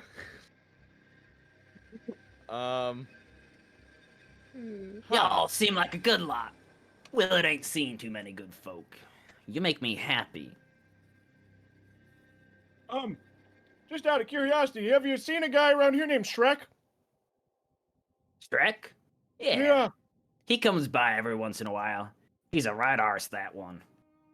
Yeah. I met him a few times. Always yelling about my swamp this and my swamp that. We share the swamp, but not with outsiders. But you seem like nice folk. What's your name? Now say it's Willard. Call me Oh, Willard. sorry, I It's missed okay. that part. Well, Willard, thank you for this. Of course. You said 10 minutes that way, then? Yeah. Just be careful, and if you see dinner, it's served for you. And he turns on his heel and walks back to his wharf to throw out another line. I could, anyone use this? It's not, necessarily my, expertise. I don't know if any of you lot like staffs. Stacy takes the spear and just like spins it around, and then like puts it on his back and says, "Well, I could do it if no one else needs it." Yeah, I'm Hey, too maybe- old. I'm not old enough for a cane or a walking stick yet anyway. My legs and hips suit me just fine. Stacy, maybe we just change the hands of this when we get up the road a bit. I don't really feel like doing it in front of Willard. Seems like he would take offense to that. He gave it to me, so maybe I'll just walk with it for a bit until we're out of earsight, and then I'll give it to you. Sure, sounds like a plan. Full. So the four of you leave Willard to his fishing. Maybe Shrek will come by later. What a But cameo. Hope so. right. But the four of you, yes, Clayton, you're good. Continue to move through the swamp. The exchange is made of the lucky walking stick from Brink to Stacy. In the distance, you hear the sound of gulls and the faint breaking of waves. You're almost there. As Dan, you would notice that the rod that was given to you glows faintly. And you Ooh. can feel there's a general pull towards the sound of the sea. Check this out, guys. It's working. We are definitely within 1 mile of this thing. Tick. Okay, just a reminder for everyone. It's a black flask with a green gem on it, and don't tamper with it. If it breaks or if it's used in some way, I'm sure that we'll get a pay cut or perhaps be murdered. I don't know. Yeah, don't you dare! I really could use the 250 gold for starting my casino. Oh, That's what you want your money for? A casino? Well, yeah. You're just gonna throw it all away. No, I'm Does gonna own the casino. I'm gonna make me some money. not bad actually. As a businessman, not to be a negative Nancy or anything, but has this been a bit too quiet? We run into a troll. He gives us a magic stick. Now we have a magic stick. As you're saying that, Brink, Ah, the shit. four Was of the you dragon not enough for you? wander into a large clearing that may be suspicious to you. And maybe the fact that I said that makes it suspicious, but it's devoid of any kind of mist within like this large clearing. It's almost like raised land that's leveled in the middle. And there you see a long wooden table covered in pristine white tablecloth, fine cloth napkins, and gleaming silver tableware, lit by candles floating in the air above it. 8 chairs line the table, and you see a handwritten note, like a place card, in the middle of it. What would y'all like to do? I would like to look for the Mad Hatter. Give me a Uh, perception check. I carefully go up and poke the note with the spear and pull it over to me. The 10-foot pole strategy. There you go. I got a nat 20 on my perception check for the Mad Hatter. Sure. One sec. I'm trying to think of. You think you see something in the trees above. Looks like an individual with a top hat. You go hoo hoo hoo as he disappears. Did you guys see that? Stacy, as you go, so you pull the card off the table towards you. Yeah, so I'm taking the spear and I'm Yep. trying to like stab through it and then pull it towards me. Okay. Give me a sleight of hand check. Okay. I probably should have done. Oh, actually, I'm pretty good at this. 17? All right, awesome. You easily enough lift it up and bring it towards you, and you see written in common on the card the words that say thusly: "Take a seat, relax your feet, grab yourself some food to eat. All are welcome at the feast, be they man or fey or beast. But mind your tongue, make not a sound, or find your arse upon the ground." I love that. Pretty Yeah, good rhyme. Nick's pretty great. What would you Very like out to of do? place and Uh, very wrong. Stasi Right. immediately reads the letter to himself and then uh he flips it over and starts writing on the back of the letter and it says Willem told us it's safe to eat, but we should heed this warning and be quiet. No one say anything. And I pass the note backwards as I go and I sit down. Fantastic. What do the rest of you do upon both reading both notes that Stacy has written on there? Um, I feel like Dan would more than likely exclaim before reading the note, "Oh, hold on a minute, let me get my readers on." And then he starts to read the note. Sure, that's fine. Oh.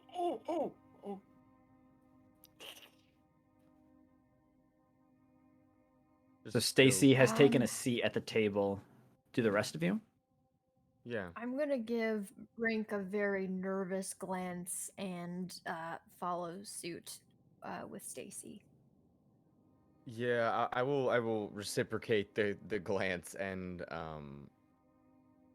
slowly go over towards the table. Could I like be looking around extremely quickly as I'm going to the table if someone's like watching us or viewing this or something like that?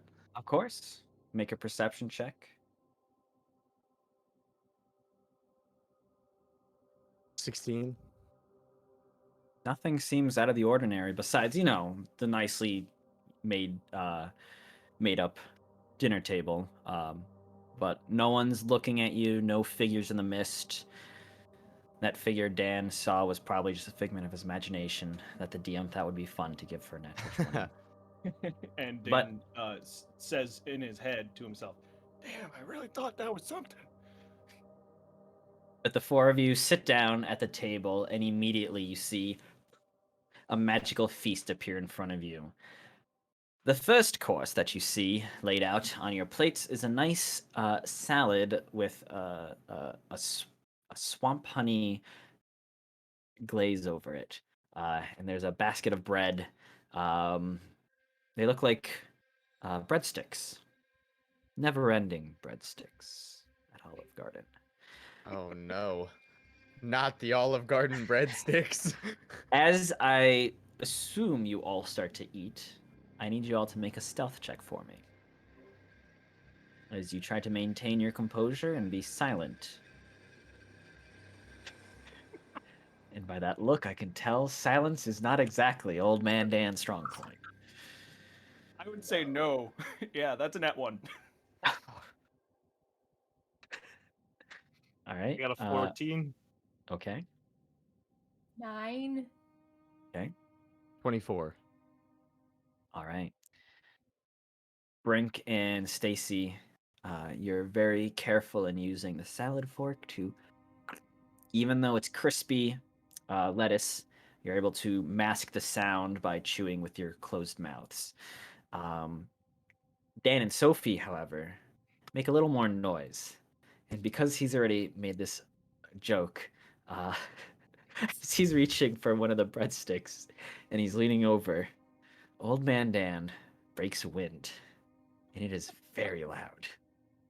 It echoes through the clearing. And Sophie can't help but let out a giggle at an old man farting. And the two of them immediately disappear from Brink and Stacy's view, and they both find themselves in the same clearing, sans the table and their friends, arses landing in the mud. My hip. Oh, that's my other hip. Oh, let me help you up. The Do I two still of have you, the breadstick? the breadstick is gone. Dang. If you had something in your mouth, even, it's instantly gone. The flavors lingering for but a moment before they literally come out of your mouth. The other two of you, Never had Brink, something hurt so much in my life.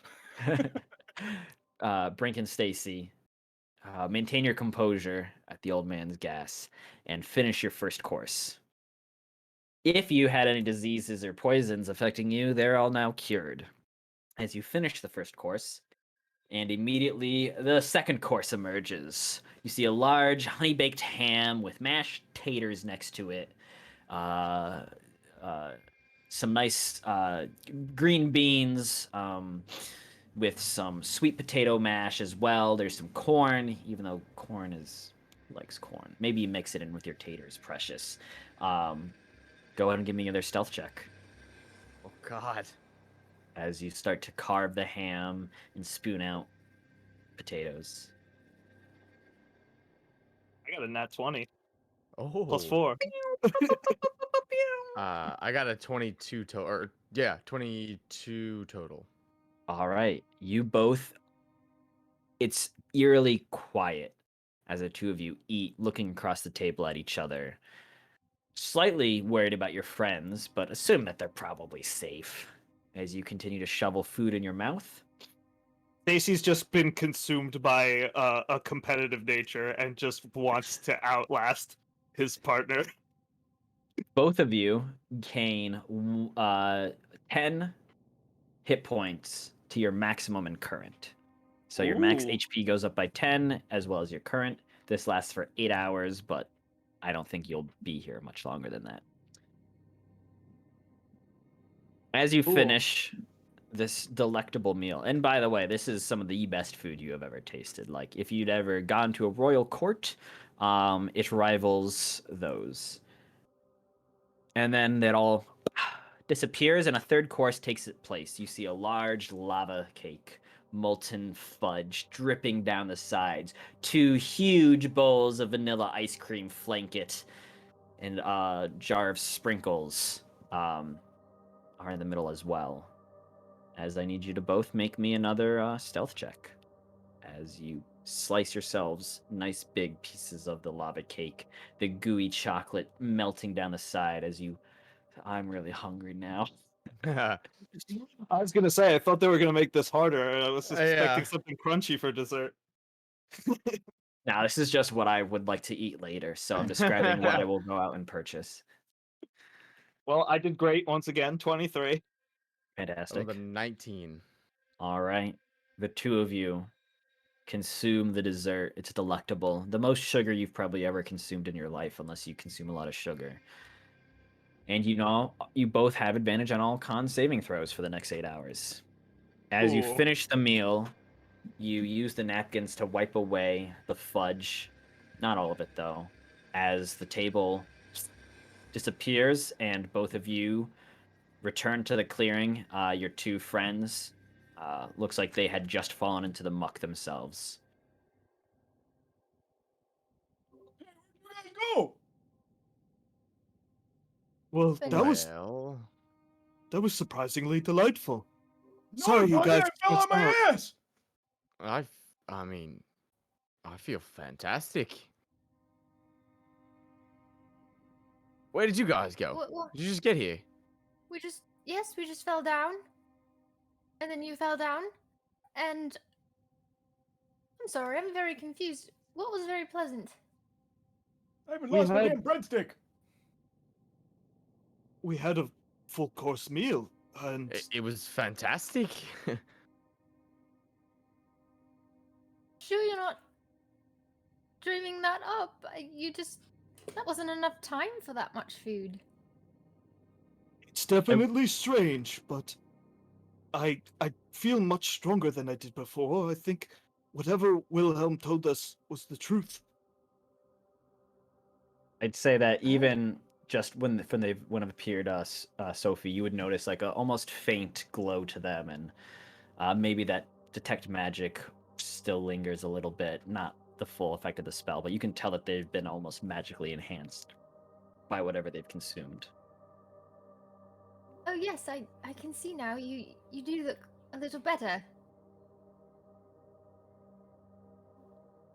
Yeah, Dan is just mean mugging them. You wanted Listen, that Dan. breadstick. You can't win them all, Dan. But I sure as hell can try. Maybe with a little less flatulence next time. Listen, I can't help my damn insides. I'm an old man. It's all right. We'll get you your money soon enough. And a Shall we? breadstick would be nice too. I'll keep an eye out. Thank you. And I'll say the 4 of you resume your march to the sea.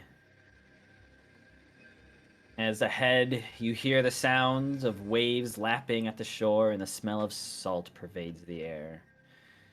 As you approach, the tree line gives way to dozens of shipwrecks in various states of disrepair, masts rising into the fog, tattered sails seeming to reach out to you like spectral hands as waves crash like thunder in the distance. And you've reached Ship's Bane shore. Using the enchanted dowsing rod provided by Gilly, you are easily able to track down the location of the Soaring Kelpie, a large, beached ship with a figurehead of a rearing horse at its prow. Moss, seaweed, and strange glowing fungus have grown across the deck of the ruined ship, and waterlogged corpses are strewn across the beach. The dowsing rod glows fiercely as you approach. Oh, I think we're close, guys. Follow Don't you. drop that thing. Good job, Dan. You're the man. Oh, thanks. I think it's that ship with the horse on it. Yes. Soren Kelpie. Should I slowly make my way up to it to make sure everything's on the up and up before we go barreling in there like we did with the forest? Yeah, I mean it'll take me a minute to get over there anyway. Can I stealth up to the ship? You most certainly can. Give me a stealth check.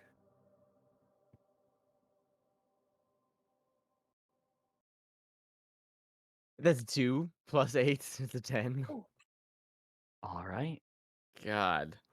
I'll say you go and you scale the exterior of the ship's hull, taking out those tabaxi claws and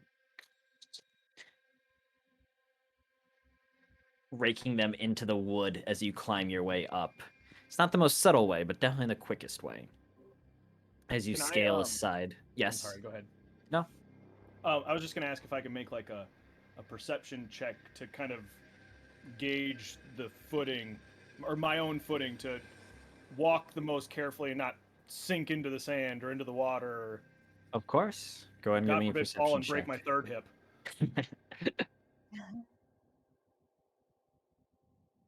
But Brink, you get to the top of the ship deck, and you look around and you see the captain's quarters on the rear of the ship, the door swinging on its hinge in the wind, but nothing stirs on the Kelpie. The poop deck. Yes, the soaring Kelpie. What was that perception check, Dan? I got an 11 total. 11. All right. There's not too much to look out for. This is seems to be more sturdy ground, as it might be the waters of the swamp come in from a larger egress somewhere else. But you are stepping around the bloated, waterlogged corpses of what you seem to be the crew of the Kelpie, as well as a myriad of driftwood, rocks, as you approach the hull of the ship. Are the rest of you going to climb up? Yes, I'll follow behind slowly. I'll wait a couple minutes to wait. Like once he gets over whatever lip it is, I'll start climbing up behind him. Can I assist from the top and maybe make it easier? How would you like to do that? How like would it be like would it be plausible for me to just like get down on my stomach and reach my arm down and try to help pull them up when they get halfway up? Or I'm not sure how big. Think of, your standard galleon from, like Pirates of the Hmm. Caribbean or something. It's that Maybe size ship. not then. Could I possibly point where like the handholds that I made with my You claws, could. possibly? Do you have a Dungeoneer's pack with That's a 50 great feet of hempen question. rope? That's a great question. I do have 50 feet of both silk and hempen rope. I think hempen's probably the way to go. Unless you want them to do some silk dancing on their way up. I think that's Okay, the I'll right throw one. the silk. I'll throw the silk one down first and say, "Knock yourselves out." Can I find something to tie it to so I'm not the one holding onto it? Of Because course. I'm not very strong. No. So I'll find some like wood that doesn't look completely rotted and disgusting, and I will tie it, and I will Yep. throw this rope down. Fantastic. So I'll say actually you were waiting, Stacy, for Brink up there, and then you would see a rope descend down over the side, hanging there. Yeah, I grab it, test it out, make sure it's, not going anywhere, Yep. and I slowly head up, rappelling up the side of it. I guess. Yeah. I don't know if that's the right word, but It's easy enough for all of you to scale using the rope that Brink has provided you to climb up the side. This is the comfiest rope I've ever used before.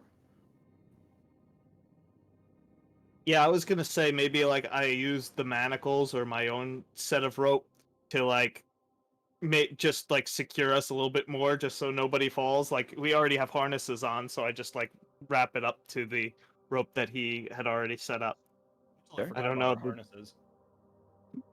Yeah, so They're always there. Always chafing. So the four of you are reunited on the deck of the Soaring Kelpie. And I'll say Brink motions to the captain's quarters at the back, where the dowsing rod that Dan has is slowly pulling him towards. This thing's going nuts, guys. Lead on, Captain. I never made it to captain when I was in the military. So I guess I take them wherever it leads. Or I guess where does it at least point us? It points you right You're to the with us. back of the ship. Yes, we're all in this together. Towards the back of the ship, and you feel it tugging you now through the doors of the captain's quarters. so is we climbed up this top part of the ship, right? Is that's You've near climbed the up front onto of the the ship? deck. Okay, I'll say onto the it was deck. in the center of the ship. Okay. Yeah, I'm just trying to make use of all these ropes, but I think the best solution is to probably just go up and try the door. Yep. I had a Uh, quick question before we get too deep into the captain's quarters. Sure. When we passed by those corpses, um, how how long ago did this ship wreck and those crewmates die? Give me a medicine or survival check. I will go with survival. And I think I missed the corpses. Could I also roll a medicine check? Sure. I Thank rolled you. a total of 12. 12. With What about- survival, I'd say, Dan, you suspect that these corpses have probably been here for at least 2 weeks. Hard to tell exactly how long, though. But relatively recently, though. Yes. Because I never realized that this ship had wrecked so recently. I rolled a 23 on medicine. Does that get me anything different? It has been 3 weeks and 2 days since these bodies got waterlogged and washed ashore. By the rate of their deterioration, it seems like something is slowing that slightly, which is why Dan thought it had only been 2 weeks, but your clever medicinal eye has deemed it 3 weeks and 2 days. Something seems to have slowed the progression of the deterioration of these corpses. Probably, it's a minuscule change. Probably nothing to be worried about. I don't know about you guys, but I'm getting the heebie-jeebies. Me as well. I don't like it. On our toes. Well, we've gone so far. We can't give up now. I'll take the lead. To you. Keep my So do you- eyes peeled as we walk. Of course. You can give me a bring out perception check. Yeah, I slowly head towards the captain's quarters, waiting for my friends to do whatever they need to do. You'll see the light from Sophie's what is it? Is it an elemental flame? Yeah, it's like a little fire spirit. Okay, yeah. As you see the light from that illuminating a little more of the ship. Thank you, Sophie. I'll use 15 for perception. 15. All right. Keeping an eye out, you don't see anything as of yet. Stacy, you push open the door, the swinging doors of the captain's quarter, and it emits a loud as the rusty hinges groan in protest. Inside, you see strewn about the goods of the late captain of the Kelpie, a tattered bed, drawers pulled, ripped asunder, a desk smashed in two, papers strewn about, clothes, etc. As Dan enters, the dowsing rod is pulling him down to the floor behind the desk. As you see a rusted safe stored into the ground, or the floor here. I give it a knock. You know how old guys kind of give things a knock to make sure they're sturdy or whether or not they are. In a way to see if it is in fact locked and how intact and whether or not we could bust it open.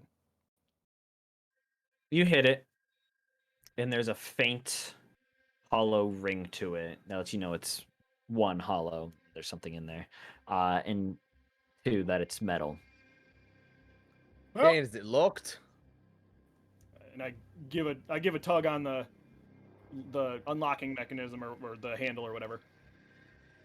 You pull on it, and it snaps. Yep, it's locked. Ah, shit. I could give it a try. Who's got good eyes? If you can come help me. I got my readers on. I'm gonna go try to pick it. All right, give me So, before he tries to pick it, I am proficient in Tinker's tools. Oh, Could I possibly just check and see if there's any traps or any like mechanical parts that look a little out of the ordinary? Of course, give me a tinkerer's check, which I'll say for here we're gonna have it be intelligence and your proficiency modifier on top of your roll. Why'd it have to be intelligence? So with proficiency, that's a +1, so I got a 16. Looks fine to you. It looks like pretty well made safe. That's simply seen a lot of weathering in the past 3 weeks and 2 days.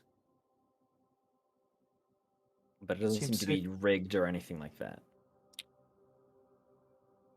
You should be good to try opening it. Maybe if you want to use my tools. I'm no good with locks. no worries. I've got it, and I'll pull out a small pouch, and I'll take my these tools out, Yeah. and I'll put my ear up to it and just listen, and I'll listen Sure. for that click. Of course. So go ahead and give me that thieves tools check. Could Stacy help, or is this a me thing? Stacy can definitely help you Okay. with his knowledge of tinkering.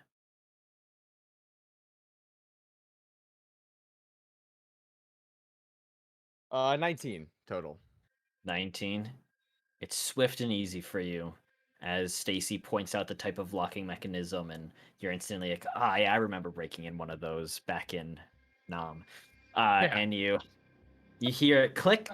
Using your tools, you're able to wiggle out the broken handle and you pull it open. And inside, you see Another black dragon. a flask. A black flask sitting at the base of the safe. A faint green glow emanating out of it. Maybe don't touch it. I point at it with the dowsing rod to The dowsing rod is lighting up. It's going like, like when you hit the hammer on a thing and it goes boom, and it's like diddle-a-doo, diddle-a-doo, diddle-a-doo. It's kind of like that. Okay. This is the thing. I grab it. Fantastic. As you pick up the flask, Dan, old man Dan, you suddenly hear distressed. Huh? I said I break wind. Yes, you might be so alarmed as you hear a distressed feminine voice in your mind shouting, "Please, you have to release me. I've been imprisoned by a bunch of brutes who kidnapped me from my home. I don't know what they plan on doing with me, but there is something dangerous coming your way, and you're going to need my help to defeat it. As the voice finishes speaking, you hear on the distant wind outside the familiar sound of the siren swarm's song. Shit. Okay, at first I thought this was my ex-wife, but so you're not gonna believe this, but I touched that thing and I let a little wind, maybe a little extra. But then I heard a woman in my head, in my noggin. And she sounds like she's in this thing. And that she's gonna help, or she needs we need her help to defeat this whole siren song thingy. You guys hear that, right? It's not just, that's not in my head. Is that in my head? They would No, all that hear one's the. here. That's here. Okay. Are they coming? Will, Oh, hurry! We have to secure ourselves. Plugging my ears. oh, plug the earplugs. Yeah. I shove candles back in my earwax. ears. So, like I was saying, there's something in here. Something or someone. We have time to worry. I don't know. Let's into it. Let's get out of here. Well, hold on. Where are we going if we leave here? It's not like we have anywhere to go. We're miles back from the shore. Maybe we break the cup. What? Maybe we break the cup. But and you guys can see the internal like gears grinding as I'm like money surviving. Also, I'm already like 72, so how much longer do I got left? Unless you all have another plan on how we get out of here. How can we trust this voice? It might be another one of those sirens. It might be my ex-wife in reality. Dan, if your I ex, would also give me be the cup. mad. Can I take the cup and see if I hear something? You can. Just a point of note, it's a flask. Oh, Not that sorry. It really matters. Pardon me, a flask. Just want to do it justice. No, So you're right, a yes, flask. you take the flask from Dan, and you hear, Please, you have to release me. I've been imprisoned wrongly by terrible men. Please, I can help you against whatever it is coming.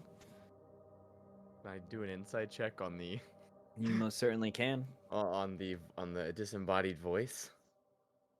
What's my insight? Sorry.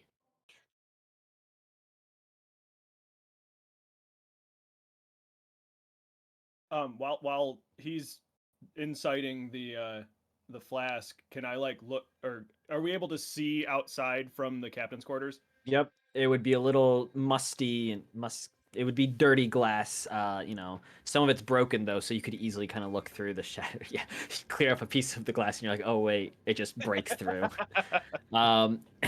And you can easily tell that there's a siren swarm coming. You can see in the trees of the swamp faint blue lights, like going through the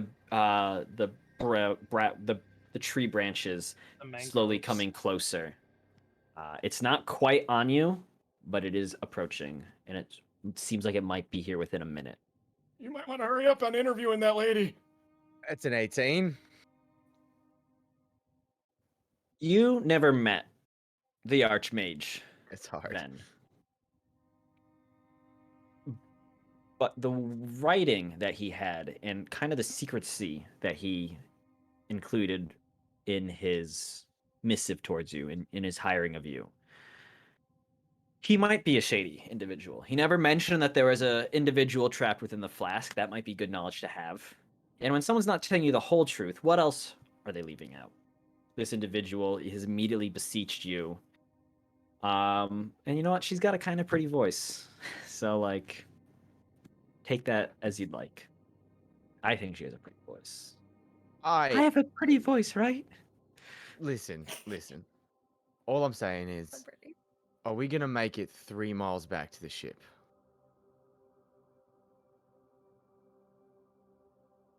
To be honest, I don't know if I'm gonna last the next 10 minutes. Fair enough. Sophie, Stacy, what? We survived. If you really think, I go mean, for it. no. I thought maybe we'd hunker down here, but then our boat would be gone. I think you're right. We don't have much choice. Can I see if I remember or if I've ever read anything about sirens? Like whether or not if we just keep the candles in our ears, are we fine anyway?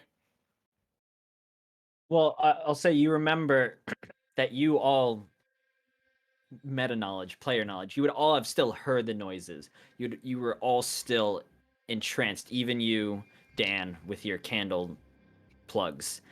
You still felt the pull, so you don't think you're totally safe. You think you have a better chance now that you've got those earplugs in, I see what you mean. but safety is never guaranteed in the Evermist swamps. Sophie, what do you think? I think if you trust his voice, then we're all in this together, and I trust you too. More than the guy that hired us. Shouldn't you tell us there's somebody in the cup? Or the flask? I don't even know what this thing is anymore. Well, apparently it's mean- holding a soul, so I don't even. I think it's all right if you break it. I don't know, magic. Take it, and I'm gonna throw it to Sophie. Ah, As you but I'll grab it, take it too, I Sophie, guess. the voice in your head goes, Please, I beseech you, you must release me. I can help. What's your name?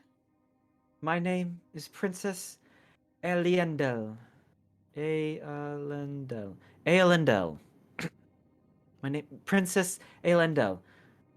I'm from the realm of the Fae. Please, I beseech you, stranger.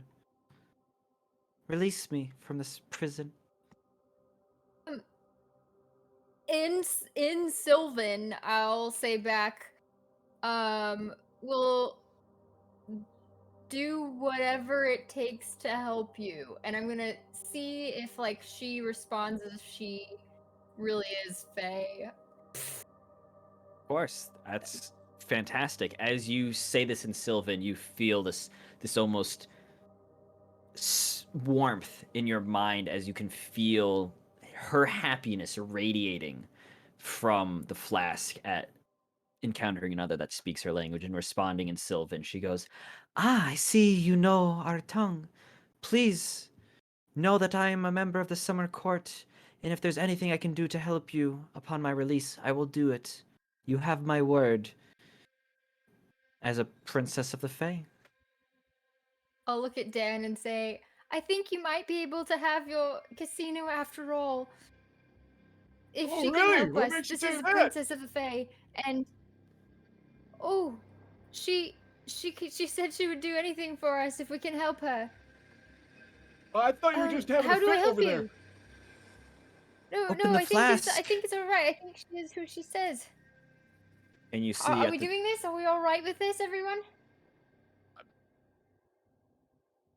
No, if it helps Go. last longer than 10, if it helps me to last longer than the next 10 minutes, let's go for it. Okay. Go for it. I don't know much about the Fae, but it seems like our best bet. You take the glass stopper from the top of the flask, and as you do that, you see the green light within radiates brightly, flashing, and this bright green beam shoots out of it that then coalesces into the shape of a lithe female figure with purplish blue skin, long pointed ears, and hair that flows from her head like an ever flowing waterfall, the water evaporating somewhere around the small of her back. She coughs for several seconds before looking up. Thank you, stranger. I don't know who you are, but I owe you my freedom. Now, we have bigger fish to fry. As you see, she summons a trident into her hand and points through the window. And looking out, you hear the sounds of the siren swarm have grown louder and louder. And you see the swarm is now undulating in the sky above the shore. Blue lights hanging over the trees and extending out. However, their song seems muted, even without the ear plugs that you put in, as if it is holding back.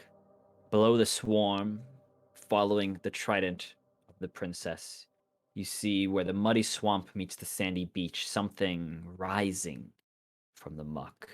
As the figure rises slowly, the first thing you see is a head wreathed in long, slimy leaves, draped down over hunched shoulders, from which extend spindly arms ending in long, talon-like claws.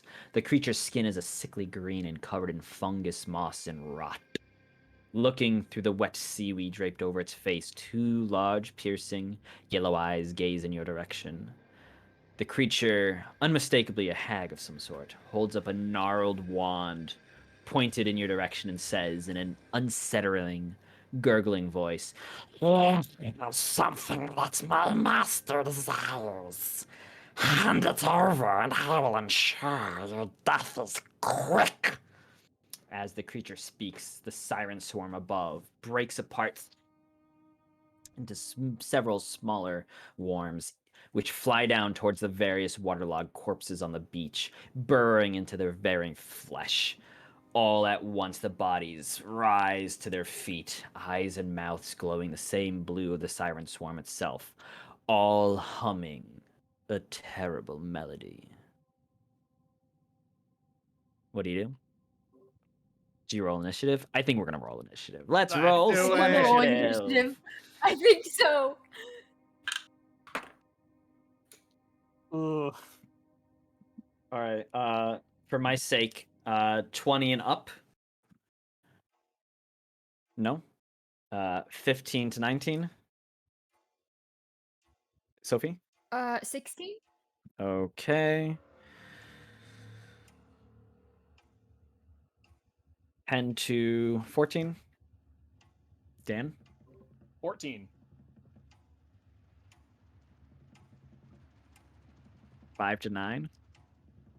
8. 7. All right.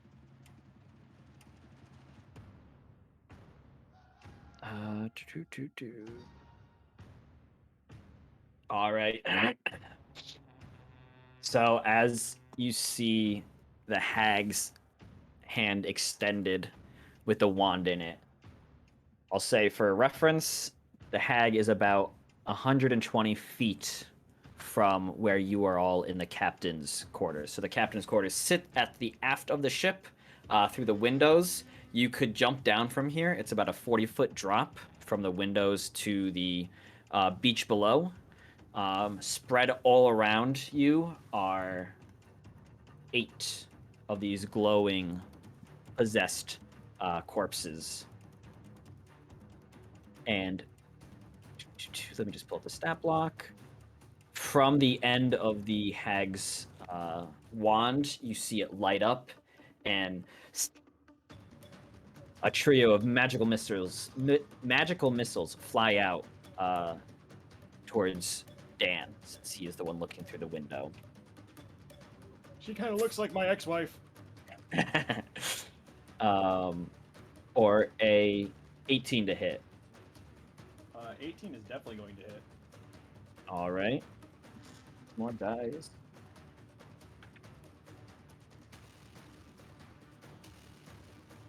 As 3 magic missiles make their way through the window, dealing 11 points of force damage. Ouch. Yeah. Ow. Oh, jeez! As she then steps back, you see the corpses shambling forward through the mud, very slowly, gathering towards the bottom of the ship. Sophie, you're up. Are any of the corpses within 30 feet? I'll say because you are 40 feet above them, no. Okay, so, and then the hag is 120 feet away. What did she Yes. just attack Dan with? She used her wand to Like a send out ranged some attack? Okay. magic missiles.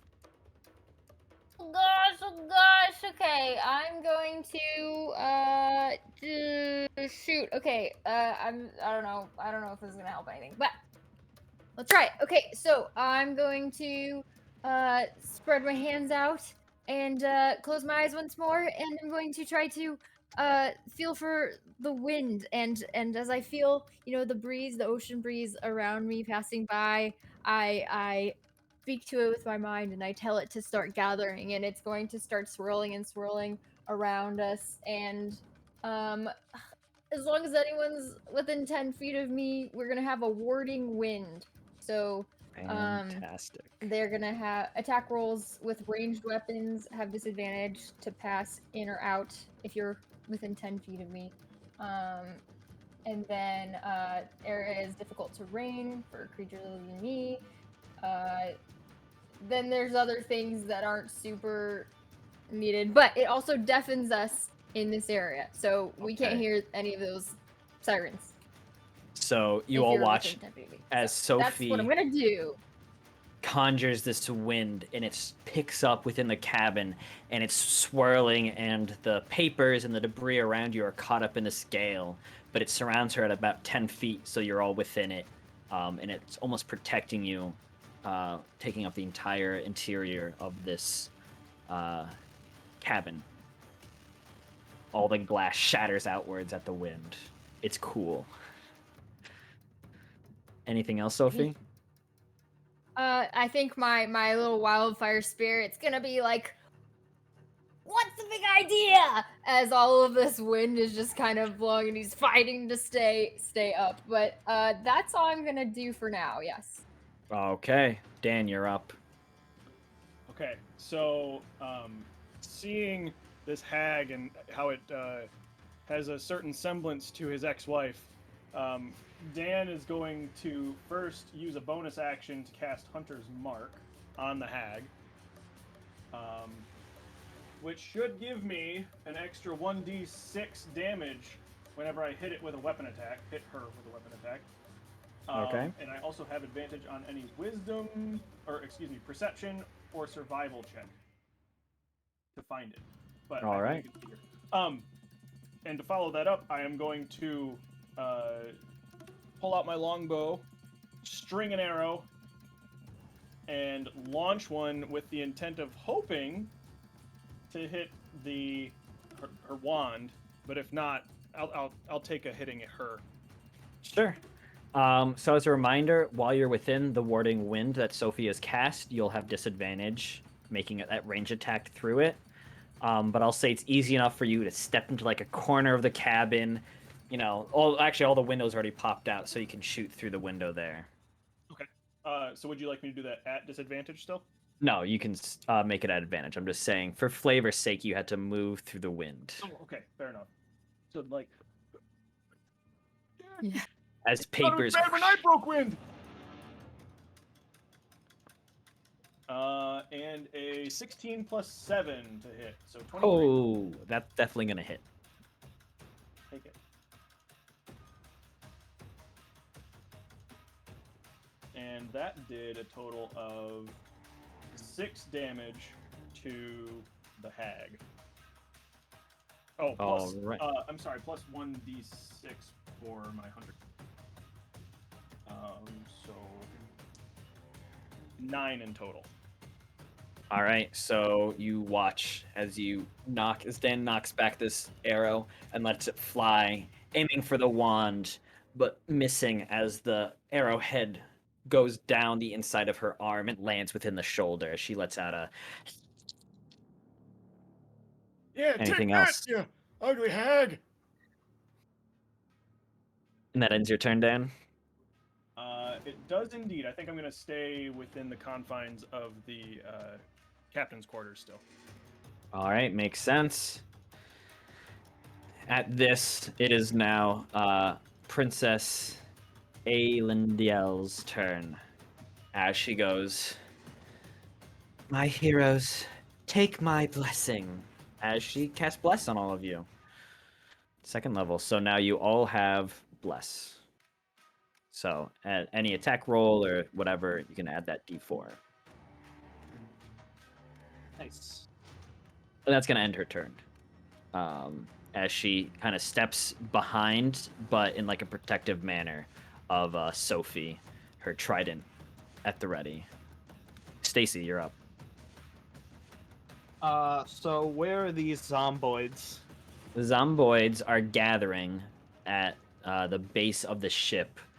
They're not all there, but I'll say there's a group of like 4 that have gathered at the hull of the ship right below you, which is a 40-foot drop from the window. So they're 40 feet directly below us, is what Correct. you're saying. Um,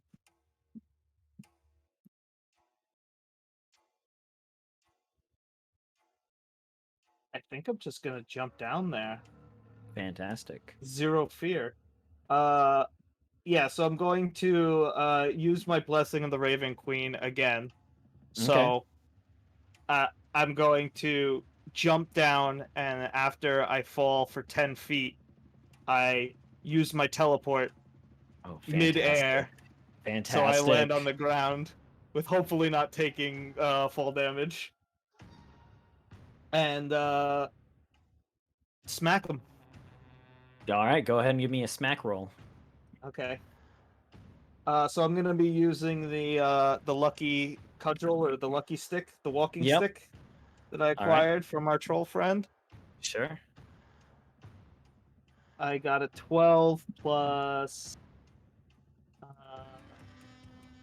6, 18. Yeah, that's definitely gonna hit. Okay, and it is a 1d6. Can I two-hand it? Oh, you most certainly can. And remember, oh wait, that's on saving throws. Never mind. Can I add damage from Bless, or is Bless just saving throws? Whenever it makes attack roll or saving throw before the spell ends. Yeah, So it's not damage. no damage. Okay. No dice, as they say. So I got a 2 plus 4 is 6 bludgeoning damage, I'm guessing. Yep. Yeah. And Yeah. I'm also, I don't have a bonus action because I used the thing to negate the damage from that. Right. So How I'm would you just- like to kill this husk of a creature as you slam the lucky walking stick into it? Yeah, I just I take the cudgel and I force it into its stomach and then pop it right like from under, like it curls over, and then I hit its chin and its head goes flying. And as its head goes flying off, waterlogged goop coming out, you hear and see it start to writhe as the blue light within it bursts as this death wail emits from it. As the blue spirit flies out. And I need you to make a Constitution saving throw from me. Okay, I have But I advantage believe- because I ate the food. Yeah, I got you. My man, that lava cake just really helps you protect against the death wail of these husks. 19 plus 6, 25. Ooh, spicy. Yeah, you're fine as you're able to, even with the earplugs in, the wail doesn't affect you that much as you prepare for their onslaught. Anything else? I'm also a spooky ghost now, just to let you know. So does that mean that you have resistance to a bunch of stuff? I have resistance to pretty much all damage types until my next turn. Okay, fantastic. Brink, you're up. Hearing that wail, can I get to the hag from where I'm at? Sorry, Can you move 120 feet in one turn? I can. Well, actually, if I use my action, I could get up to her technically. Then yeah, go ahead. Then I can't do anything else though, and I feel like I'm just gonna get rocked by this hag, right? I mean, are you a tank? I am not. So I'm gonna slide down the rope and join my compatriot fighting these husks. All right. Is there one that's within 5 feet of Stacy? Yes, I'll say that at the base here, Stacy kind of like teleported down to the middle of them, took out one, and there's still 3 that are surrounding him. I've got you back, and I'll take my rapier out, and then within the chest section of my my armor, I'll flick open a little pouch and pull a short sword out, and start using my 2-weapon fighting, and I'll make a strike against the one that is near my compatriot. All right, go ahead.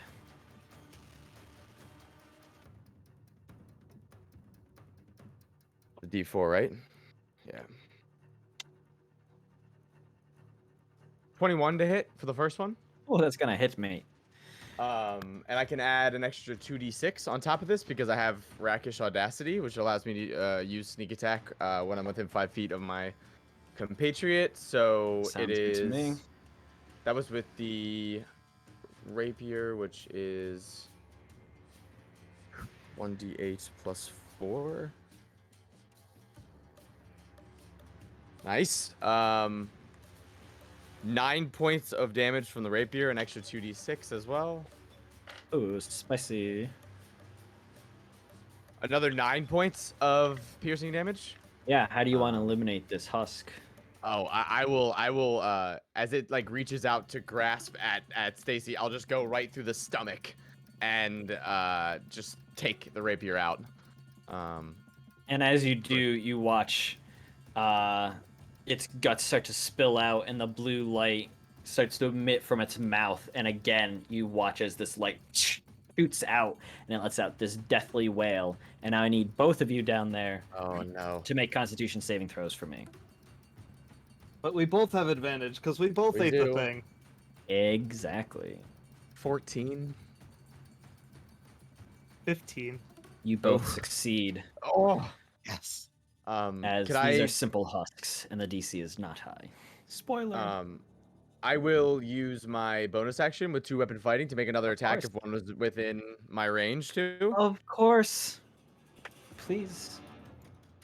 Ooh, natural 1. That one's not gonna hit. What is it total? Because you can add can you add less to all attack rolls, or is it only once per turn? I think it's all attack rolls, right? Yeah. I would assume so. Yeah. So As I long mean, as- depending on what Okay, your so hold on. modifiers are, these are pretty akin to zombies. 11. Yeah, it's gonna hit. Oh, no way. Even with a natural 1, you're able to hit the shambling husks. That's just 5 points of slashing damage.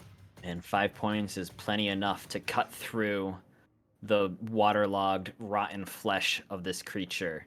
As you tear through it and you see the spirit within from the swarm shoot out once more, making a deathly wail that you need to make a con saving throw for.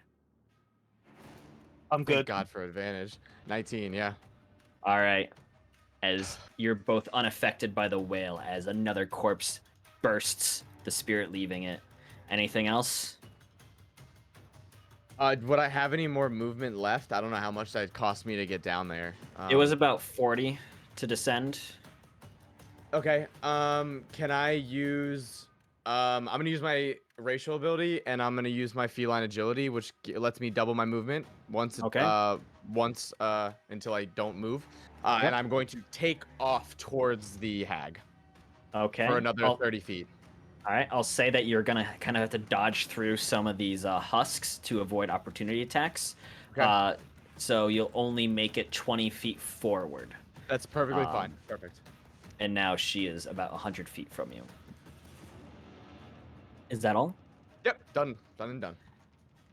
Now it's the hag's turn. As she cackles. And she is going to... She puts her hands together and draws out this green type of spear as she throws it up, and you see a number of them fly in the air. And she throws them towards you, Brink. for a 14 to hit. 14 just misses. Ooh, as you see these acid arrows litter the ground, and I'll say this is at the end of your movement, so as you're running, dodging between these corpses, the green arrows are splashing into the sand around you, kicking it up as you skirt around them. And she curses in anger as she now does another kind of magic and throws out a gaseous form of some kind that undulates both blue and green as it floats out up towards the captain's quarters, where Sophie, Dan, and the princess all are. But because of the warding wind, you see what would have normally been noxious gas gets knocked away and enters into the air as the hag screams in anger. Sophie, it's your turn. Going to slide down the rope and see how close I can get to Stacy, because it looks like they're only doing melee, so hopefully any attack rolls against them would have advantage. Okay, so I'm gonna try to the warding wind moves with me. I'm going to get within 30 feet of the corpses at least, and then try to be next to Stacy, and then I'm going to look over to my wildfire spirit, who is like faded to like basically nothing, and I'm gonna say, all right, time to get busy. And I'll use my action to summon wildfire spirit essentially, and use my wild shape to make him take on a humanoid form, and he pops up as close, like I can move him, 30 feet range, and then any creature within 10 feet of the spirit when it appears must succeed on a dex save. So I want him to try to hit as many of these corpses as he can. All right, I'll say that you can summon your wildfire spirit slightly behind where Brink ran through, and there's two shamblers approaching, and there's the one that's in front of Stacy. So you can get 3 of them within it's a 10-foot range. Yeah. Yes. And they have to make a dex save, DC 13. Oh. 2 12s and a 6. Okay, none of those pass. DC is 13. So they're gonna take 2d6 fire damage. Nice. This is so fun. 8 points of fire damage. As you summon your wildfire-shaped magic, you see him appear, and the fire reaches out to these 3, and they just burst into flame. Their wails masked by the roaring inferno that overtakes them. The one that's in front of Stacy lets out its deathly wail, and he needs to make a Constitution saving throw for me, but the other 2 are too far away to affect anyone. As you also watch... What's that? Is Stacy in the warding wind? Now I should be, right? Yeah, no, you are in the ward. Yeah, okay. So you would not hear the scream. He's deafened. Yeah. Yes! So never mind. Would I hear the further ones? Am I closer to the further ones, possibly? You'd hear them, but you're not in range of them. They only have a 5-foot range of their perfect. death wail. But yeah, so with that warding wind, Stacy does not get affected by the effect. And you just burnt 3 of these sons of guns to a crisp. Nice move. Okay, I think that's all that I can do. It says bonus action to command him, but I feel like telling him where to go was kind of... Well, actually, that was me just summoning him. So bonus action, I'm just going to command him. Just try not to get hit. Stay safe. And that's my turn. All right. Yeah. Dan, you're up. All 3 of your companions have descended, some by means of magic, some by means of rope, to fight down on the ground. What are you up to? Question. Are there any of these zombie goon guys near the hag? No. The hag is out solo, and she has sent forward all these husks. Okay, how many of these zombie guys remain? Um, 2? 2 at the moment. 2. Okay. 2 on the Um, flanks moving in. Okay. With that said, I think I am going to. Would I be able to move to Sophie's warding wind within my action, and still be able to attack on my action or on my turn? Yep. But if you're in the warding wind, you have disadvantage on any ranged attacks. So you can attack from up here and then enter the warding wind if you'd like. That is exactly what I would like to do. Awesome. So I'm going to shoot yet another arrow at my not ex-wife, but close enough. Sure. And that is going to be a 12 in total. A 12, unfortunately, does not hit as you fire off in the distance. It's just a little too long for your tired eyes to make the mark as it lands short. Do I get a D6 to hit still? Ooh, the the D4. The D4 from Bless, yes. I forgot about that. I got 4 more tacked onto that. Then that is a hit. Ignore what I just said. All right, I forgot that we had Bless. So 1d8 plus 3 makes 6 plus my extra d6 for Hunter's Mark plus 5 makes 11 in total for damage. Ho ho ho! As you shoot the arrow off and you watch it fly through the air over Brink and the zombies and the flame spirit, and you watch it slide right into her kneecap as the hag lets out a howl, dropping to a knee before getting back up. You can't tell, but you might guess she's gritting her teeth. Anything else?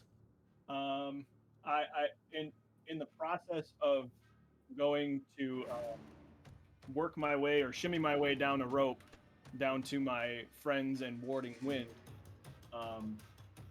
I let out first I let out a little of my own noxious gas. Then I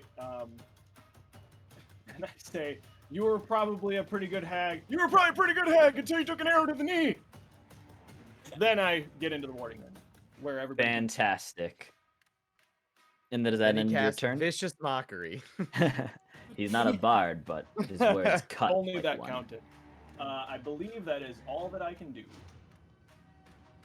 All right.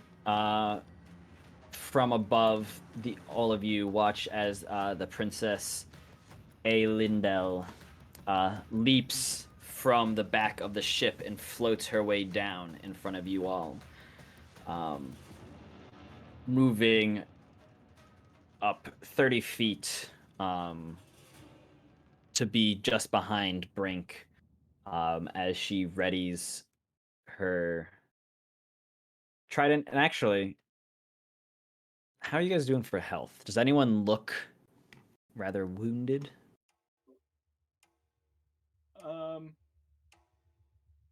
I look about If you're 2/3 of my health. okay, so no one's Have a- bloodied, as in half their basket of apples is empty. No. All right, then she will hold her magics for now, and stand by her new ally. Actually, no, she's gonna take that spear and huck it at one of the husks. What am I doing? Yeah, and easily enough, she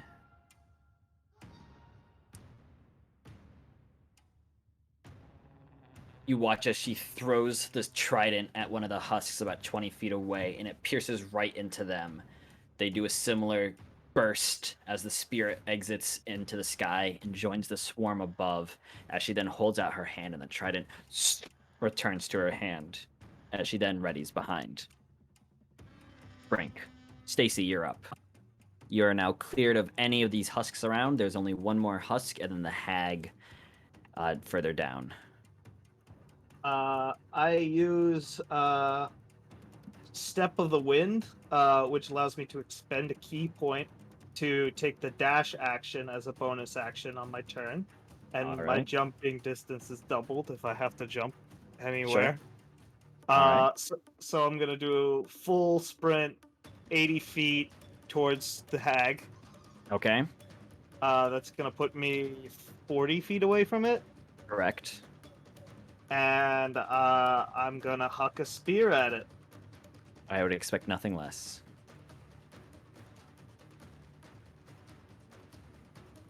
17 plus 6. That's probably gonna hit.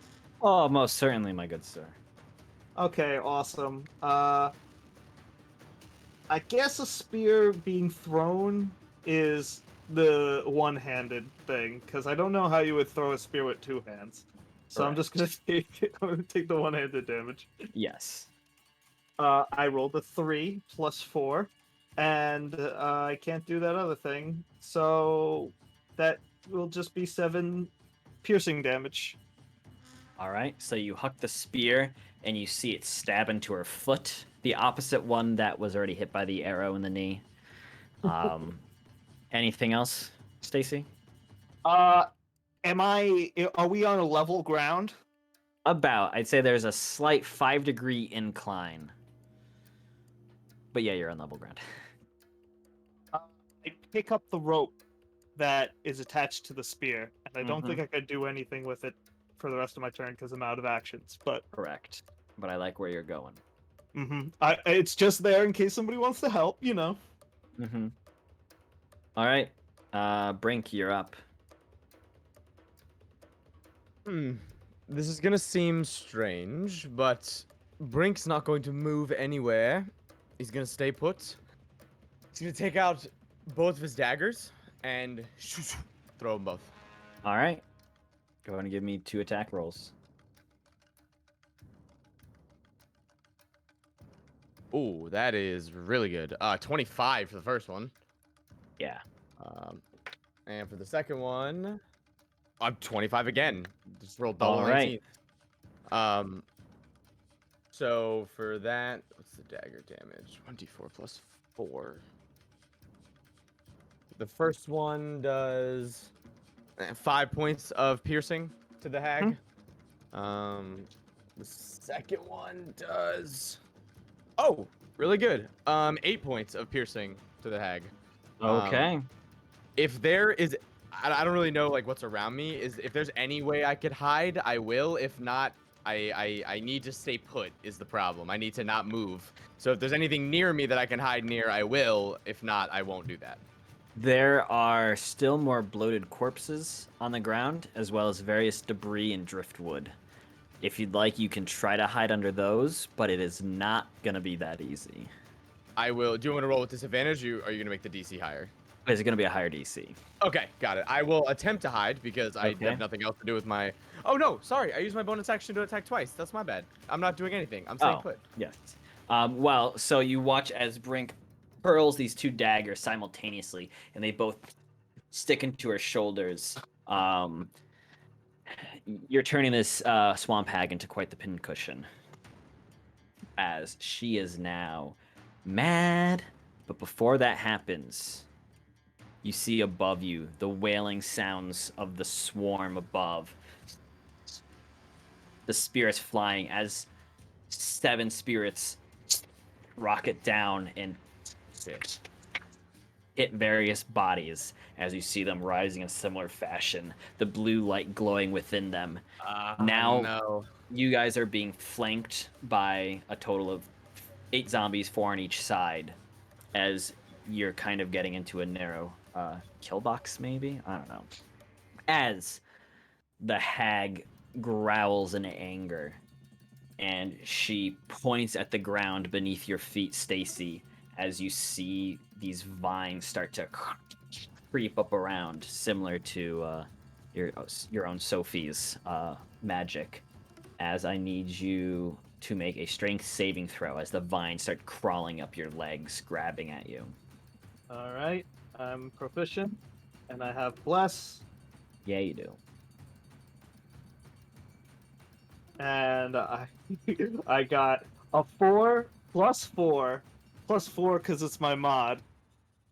So 12. You feel the vines tighten around your ankles and legs as you are now restrained by the vines. And the area around you is considered difficult terrain in a 10-foot square. As she curses again, and you watch as she pulls out both the daggers, snaps one of the arrows, and you see a kind of magical aura surround her. As the wounds that were previously dripping this oozing black blood start to heal up. As she regains 5 points of health that I forgot to do last time. BMs, man. We don't know everything. And then she's not done yet. You know what? She's just gonna. She throws up another series of acid arrows as she hurls them. This time back at Brink. Or again at Brink. Excuse me. Okay, for a 21 to hit. Yeah, absolutely. Absolutely. You say acid arrows, plural, with an S on the end? I mean, yeah, technically it's just one, but I like visually Okay. that it's a swarm of Got arrows it. that she just throws at Okay. you. For a total of 11 points of acid damage Ow. as you feel them cut into you and leaving burns.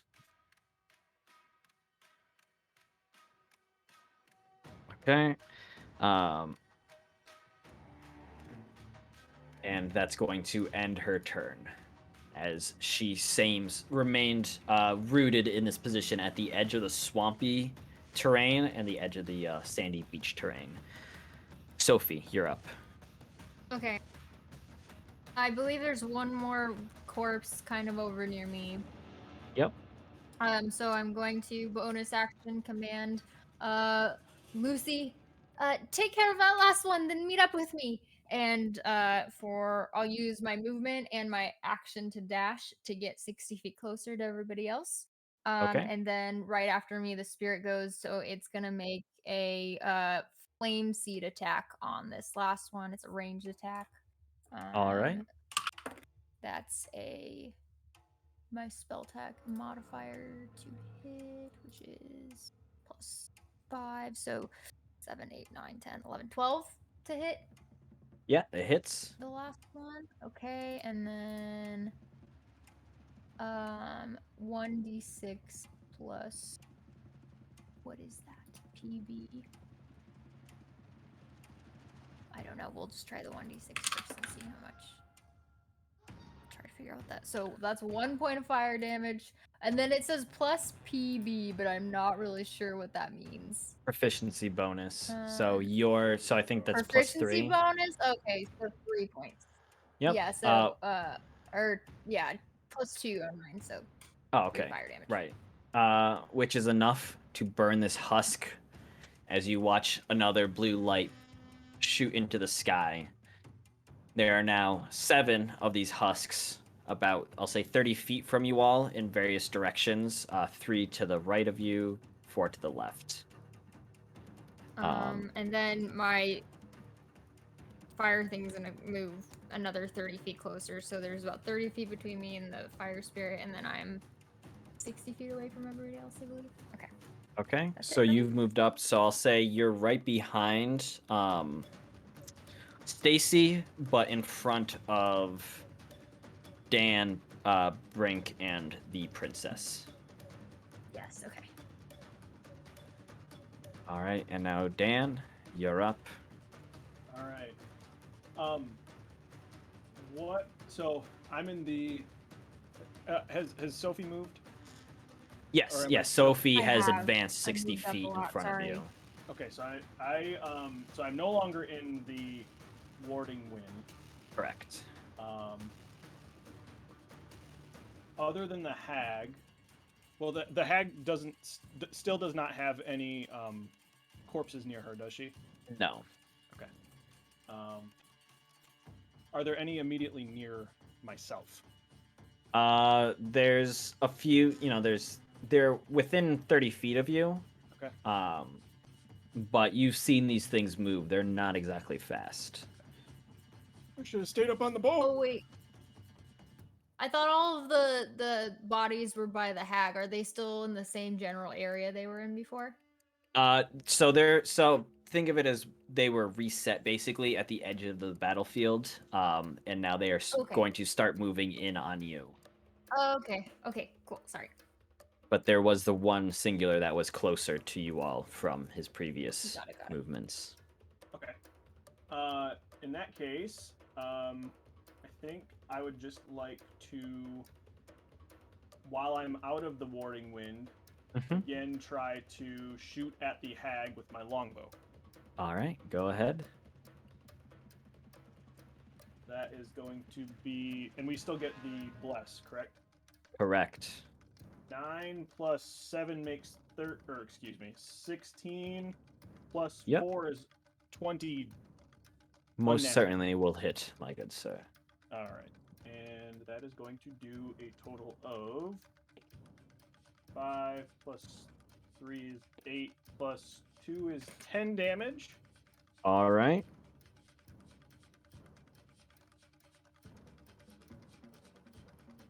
Anything else? And then I would like to.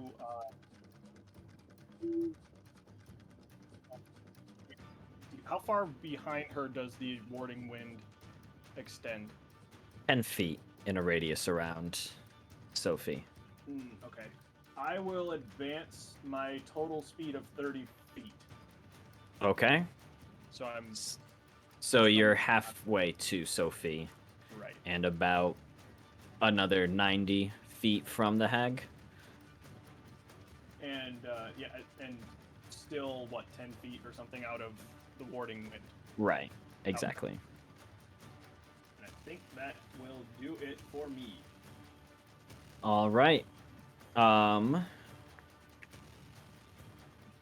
It is now the Princess Aelindiel's turn, and she's going to, seeing young Brink injured in front of her, put a hand upon his back.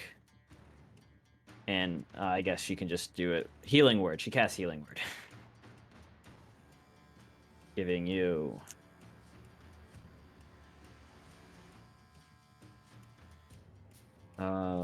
is it 5? No. 6 points of health. That helps. Holy moly. As she says, "Thank you for assisting me. Hopefully this can help you fight longer." And now she's going to step further up in front of you, advancing 30 feet to catch up to Sophie, and then her turn. Stacy, you're up. You are still Okay. restrained by these vines. You can make a strength saving throw to break out if you'd like. I think that's pretty much my only option, unless I think of something cool to do. Yeah, no, I got nothing. I mean, you can do other things. You'll just have disadvantage on attack rolls. Yeah, I think that I'm just gonna try and break out. Okay. I got a 9 plus 4, and then I'm gonna roll my less bonus, which I'm trying to find the dice for. And remember, you get +1 from the lucky walking stick to any saving throws Oh. you make. I forgot about that. Right, I forgot about it too. Actually, can I use the walking stick's ability to make it to? So I got a 9, and then I got a 3 on the bless, and that's +1, and then strength gives me +4, so it's really just like +8. That means I got a 17. 17 will probably do it. I don't think I'll need that. Yeah, you're easily able to break free of these vines, taking a step forward in the difficult terrain. What would you like to do now that you're free? So that was an action, I'm assuming? Yes. I still have a movement action, which is 40 feet. How much difficult terrain is in front of me? 5 feet.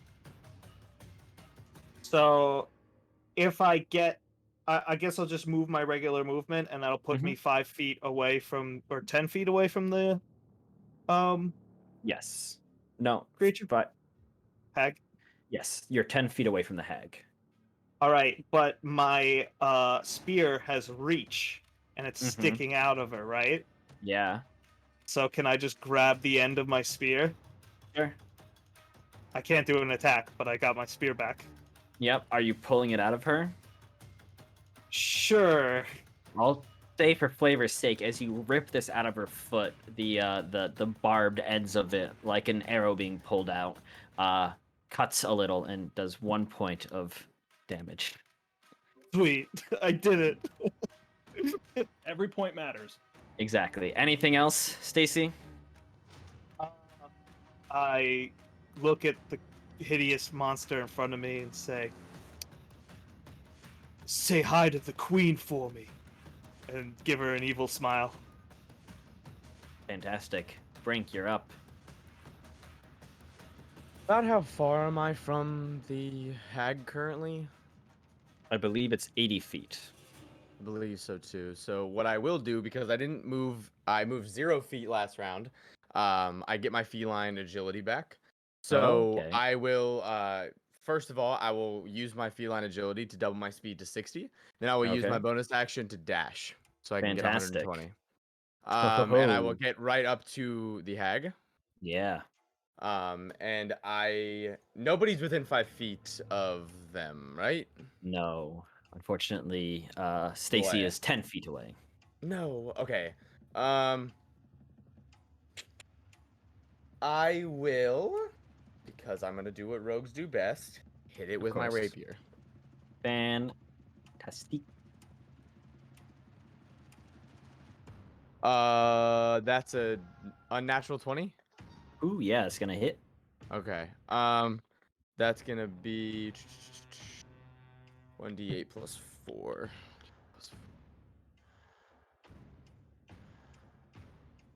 11 points of slashing damage. All right. I'll say you bring your rapier up and you slash at her and you kind of do a Zoro almost and you slap off a bunch of the seaweed strands that were hanging from her as she is looking pretty rough. I'm gonna use the rest of my movement actually to back away from Okay. the hag, out of her reach. All right. That will provoke an opportunity attack. It actually, with my archetype, it does not. I Oh. have fancy footwork. If I attack a creature with a melee attack, it does not get a chance to do an opportunity attack against me. Fantastic. So I will you're back just up away so from its quick. reach. Yes.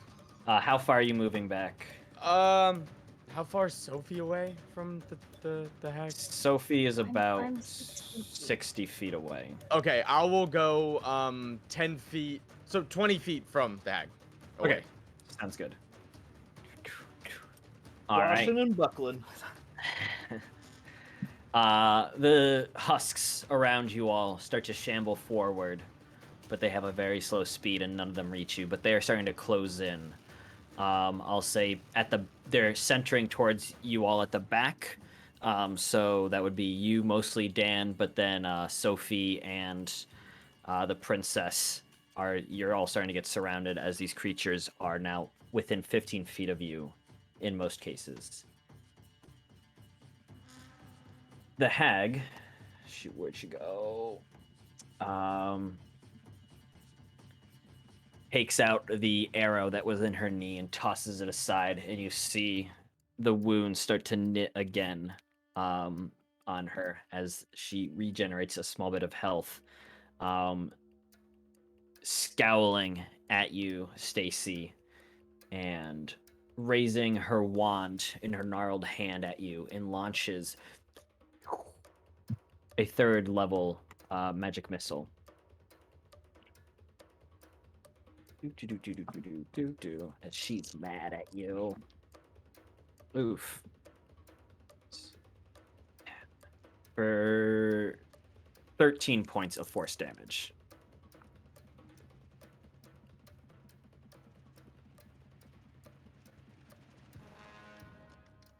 And then she is going to... You watch as she crosses her arms and just spins like a top and burrows down into the swampy ground. You see she pops back up 30 feet back from you, Stacy, in a similar fashion where she bursts out of the ground.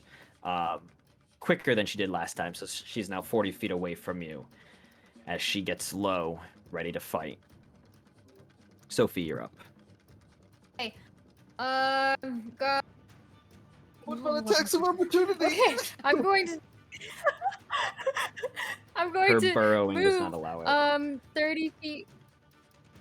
Oh God, I'm gonna move 30 feet closer to Brink so that I'm within. I think I'm 10 feet away from him now. You Okay. are. And then let's see here. I'll bonus action command the Lucy. Try to attack the hag if you can. Get as close as possible, and or come to us. And then use my action. Is Brink still needing some healing, or is he looking rough? Brink? I'm not bloodied any longer, but he's definitely Okay. taking some hits for sure. He's kind of breathing Yes, a little okay. heavy. Okay. Oh, I think I have to be able to touch you to be able to do this. So, then I'll just use my move again to just, or use my action to move once more. I'm gonna get right next to Brink. And after that, that's the end of my turn, but then my spirit goes, so it's gonna move 30 feet forward to be about. So now it's 60, 90 feet away from the hag. And it cannot yet attack because it needs to be within 60 feet. So, I Didn't think it's he just move gonna 30 use feet its last turn? action to. Oh, yeah, they have a 30 feet movement speed. Right, so he should be up to 60 feet after moving his movement this turn. Yeah, but I was 30 feet in front of him, so he's 30 feet behind me. Okay, gotcha. Well, now 40 because I moved an extra 10 to get up to Brink. Right. So at least if everything's linear, I'm trying. Gotcha. You're actually keeping track of But this. yeah, You're so, doing better than the TM. I am trying to keep track because I know I'm really bad with theory of mind, but that's okay. Yeah, so I think it's just gonna use its action then, since I told it to try to keep getting closer, to just dash again. Okay. So that it's 10 feet behind me. Gotcha. Okay, that's it. All right, Dan, you're up. All right. So everybody is pretty much out and away from me, and I'm not gonna be able to catch up to them Okay. with my movement speed. So how many? I guess actually before I ask that question, the hag is still within 120 feet of, or excuse me, 150 feet of myself. Is that correct? Oh yes, very much so. How many zombos are around me? You said they were within 15 feet now. Yes, there's about 4 of them starting to encroach upon you. Okay.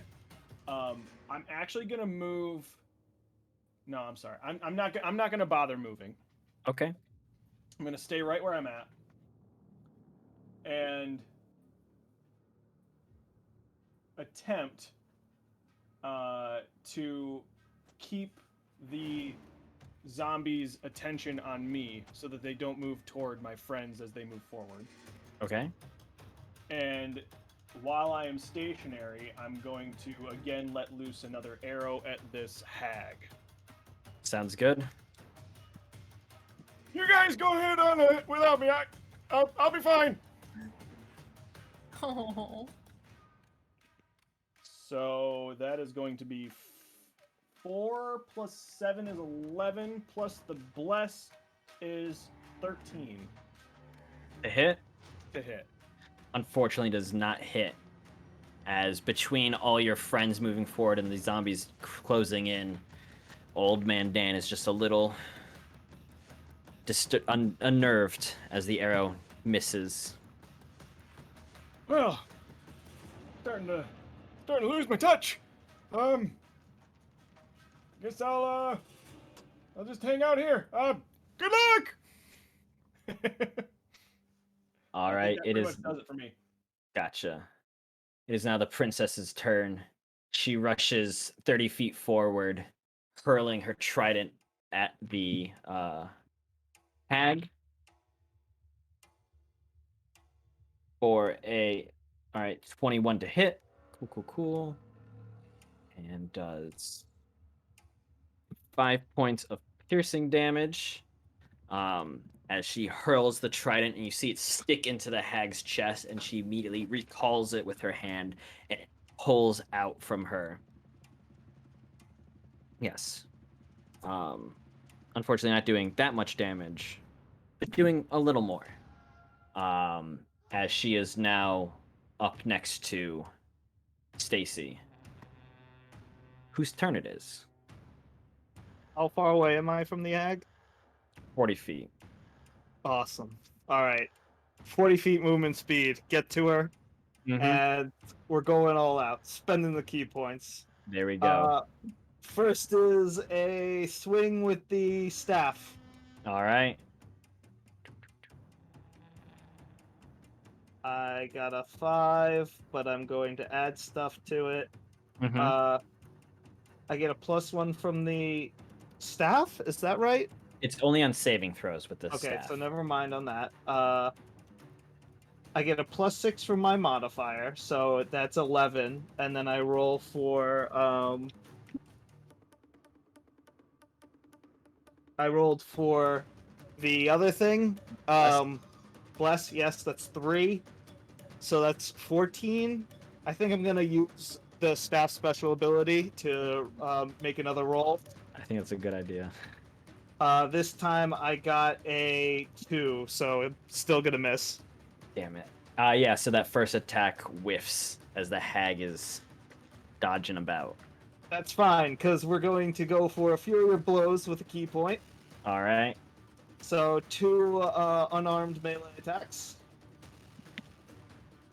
First one is a 15 +6 +3. Yeah, it hits. Okay, that's 1d4 +4. So I got a 2 +4 is 6. And Okay. when I hit with an unarmed strike, I can use another key point to use Hand of Harm to deal an extra d4 +2. Oh, okay. So I already did 6 bludgeoning damage with the regular attack, and the Hand of Harm deals 7 necrotic damage. Okay. So your I got fist another does punch. that damage. Yep. When you do that necrotic damage, though, you can tell that the magic of your queen is not that effective upon the swamp hag, as if she might have necrotic resistance. I figured as much, but I had to give it a shot. Of course, you still did some damage with it. All right, final punch. Mm-hmm. 11 +6 is 17 +3 is 20 dirty. Definitely hits. All right, d4 +4 for bludgeoning damage. 4 +4 is 8 bludgeoning damage. How would you like to kill the hag? Yeah. Yeah. So I swing the staff, and she ducks under my blow. I twist it, pop it onto the ground, swing with an arm, as leaning on the staff, miss, and then plant my right foot and kick backwards with my left and hit her spinning in the air and just right into her skull, and just you hear a deep crack. You hear that crack. It echoes through the field as you watch it. His heel hits her head, and it freeze frame, total anime style, and it goes doosh, doosh, doosh from all different angles, and then the hag spins across the battlefield and tumbles across the sand, weakly raising to her feet, or up, leaning up on her arms. The hag stares you down, and you see the spirits and the zombies start to shoot back up. The siren swarm starting to recede, and looking at you all, the hag goes, "You have no idea the enemy you have made in crossing my master today. He will hunt you across the lands. You will rue this day."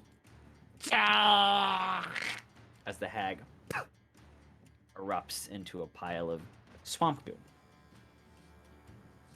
And you hear the receding sound of the siren swarm as it goes back into the swamps, and the mist slowly settles back across the land as you've defeated the swamp hag of the Evermist swamps.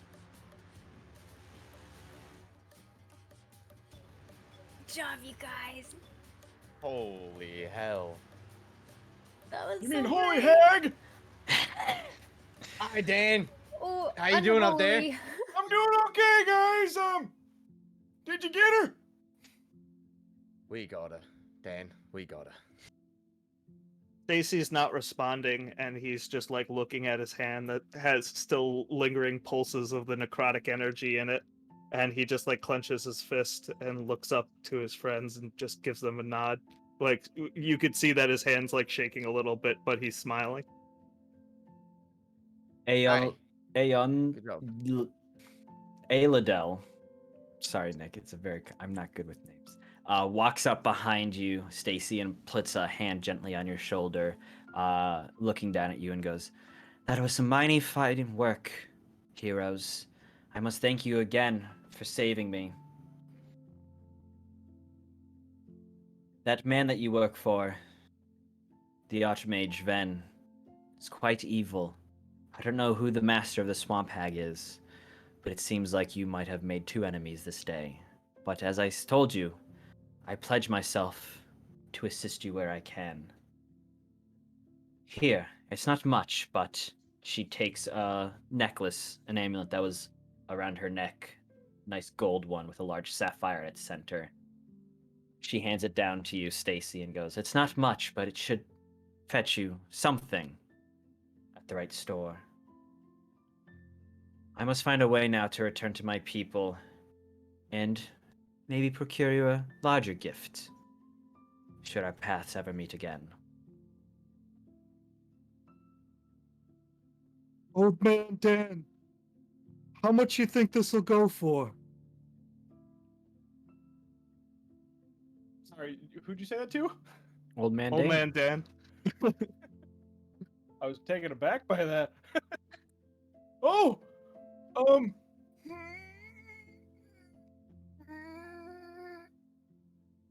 Looks like it'll fetch me a casino if you ask me. I'll play you in a game of cups for it. This is not going to go well. You're on. Stasi takes the cups from Old Man Dan and plays the game with him. And as you are all resting on the beach for a moment, playing these games, happy that you've done something probably good in the world, deep in an evil wizard's tower somewhere, the Archmage Ven scowls, sensing the magic that imprisoned his prize broken. But that's a story for another time, as we have finished the adventures of the party going into the mists. Thank you all Good job, everybody. We for made coming. it. We made it. This has been a fantastic journey of swamps, winds, and everything in between. I would like to thank you all again for coming and playing with us, and I would like to thank Nick of Scry Society for writing a wonderful adventure. Highly recommend. It's great for starting off. I always like picking up modules to DM because it means I can tweak all the hard work they've already put into there to suit it to my style. And Nick's style is fantastic, so highly recommend finding it. And it's totally optimized for Shard Tabletop. So if you wanted to use that virtual tabletop, it's super intuitive and easy. And Nick's got all the tokens ready for it. So when you buy it, you get the whole thing. Maybe we can drop a link, producer gods, if you're listening. I totally forgot about that. But if we could, while they work on that, let's have a little round of outros. And we'll start with you, Danny. Take it away. Yes, that's me. Hello, goodbye. I'm Danny Gage, and you can find me on Twitter at Danny Yogani, or check out my Etsy shop where I sell lots of really cool pocketed dice bags and dice-themed stickers, and it's called Hoop and Loom, so go ahead and check it out. It was a really fun time playing with you all tonight, and I'll see you around. Indeed. Matt, tell the good folks First where of to find all, you. thank you guys so much for inviting me. Thank you, Paradice, for inviting me. Thank you all for playing, and thank you for DMing. That was a lot of fun. Nick, your mind is incredible, and I would love to pick it one of these days. So thank you for that. Where can you find me? My name's Matt, or Diagnosed Matt, everywhere you can find me. So that's Twitch, Twitter, Instagram. I'm a Twitch streamer. I'm a variety Twitch streamer. I stream 5 days a week. So you can find me at twitch.tv/diagnosemat. You can find me at twitter.com/diagnosemat. And be on the lookout. I have some fun things coming up in the next few months for voice acting projects. So look out for a new visual novel game that I might be in. Just be on the lookout for that. And thank you guys again so much for having me. I appreciate it. It was our pleasure. Robbie, tell the good folks about yourself. I will first relay the same sentiments as Matt. Thank you guys at Paradice for inviting me to play. I had an absolute blast. Stefan, you did an incredible job DMing. Nick, you did an incredible job writing this Into the Mists adventure. I had a ton of fun. If you want to find me, hi. This has been Robbie Weiss, also known as Rickshaw McGillicuddy, also known as Dan the Man. You can find me on Twitter at Weiss, spelled WEISS, _ Robbie, spelled ROBBY. Yeah, ROBBY. That's how I spell my name. You can find me around the Twitter sphere, as well as in our podcast, The Dungeon Initiative. You can find plenty of hilarious antics that I brought up in this one shot, including Dan the Man, who is an NPC from our show. And That's why I threw you off. And you can find our show at podcast_TDI. Thank you again. Thank you. And Clayton, just remind us all about yourself. Guys, it's me, Clay. Come hang out some more. We're gonna have our flagship show, Advantage in Paradise, on Mondays, 7 p.m. Eastern Standard Time. Thanks again to everyone for coming up. I love your characters. You're great to have on. I'd love to have you all come back at any time. As long as Stefan's ready to DM, I'm ready to have some one-shots, and there's some awesome people in this community, and I consider all three of you part of it, so thanks a lot. Had a great time. Stefan, you're a genius. Let's do it again sometime. Oh, you know it, man. And one final time, I've been your DM, Stefan. Thank you all for joining us in One Shots in Paradise. Tomorrow, we will have the Sean and Shannon Power Hour, yes, at 7 p.m. It should be a good one. And then we've got our normal show, and then we've got Relaxing in Paradise, and we've got more stuff on the way, so keep your eyes on the lookout, and you're all fantastic. Thank you for the privilege of your time. Have a good night, folks. All right. Thank you, everybody. I know you might have been expecting the dulcet tones of Sean, but he taught me how to tech now, and I do it all now. So, yay. Congratulations, everybody. That was an awesome game. Thank you, Nick. We are going to pass the love over to CB, Critical Bard. So if you could stick around and show him some love from all of us here in Paradise. As Stefan said, we're going to be having the Sean and Shayna Power Hour tomorrow at 7 p.m. Tomorrow, right? Yeah, tomorrow at 7 p.m. Eastern. And I am visiting this weekend, so Sean and I will be together, and it'll be a super special Power Hour. So be sure to check that out, and then come by on Monday for Advantage in Paradise. Yeah, I can't wait to listen to Shannon strangle Sean on stream for giving her a bad grade. Yeah, I have my book, and yes, that's exactly what's going to happen. All right, so go on over and give CB all that love. We love you all so very much. Say goodbye, everybody. Goodbye, everybody. Bye. Bye, guys.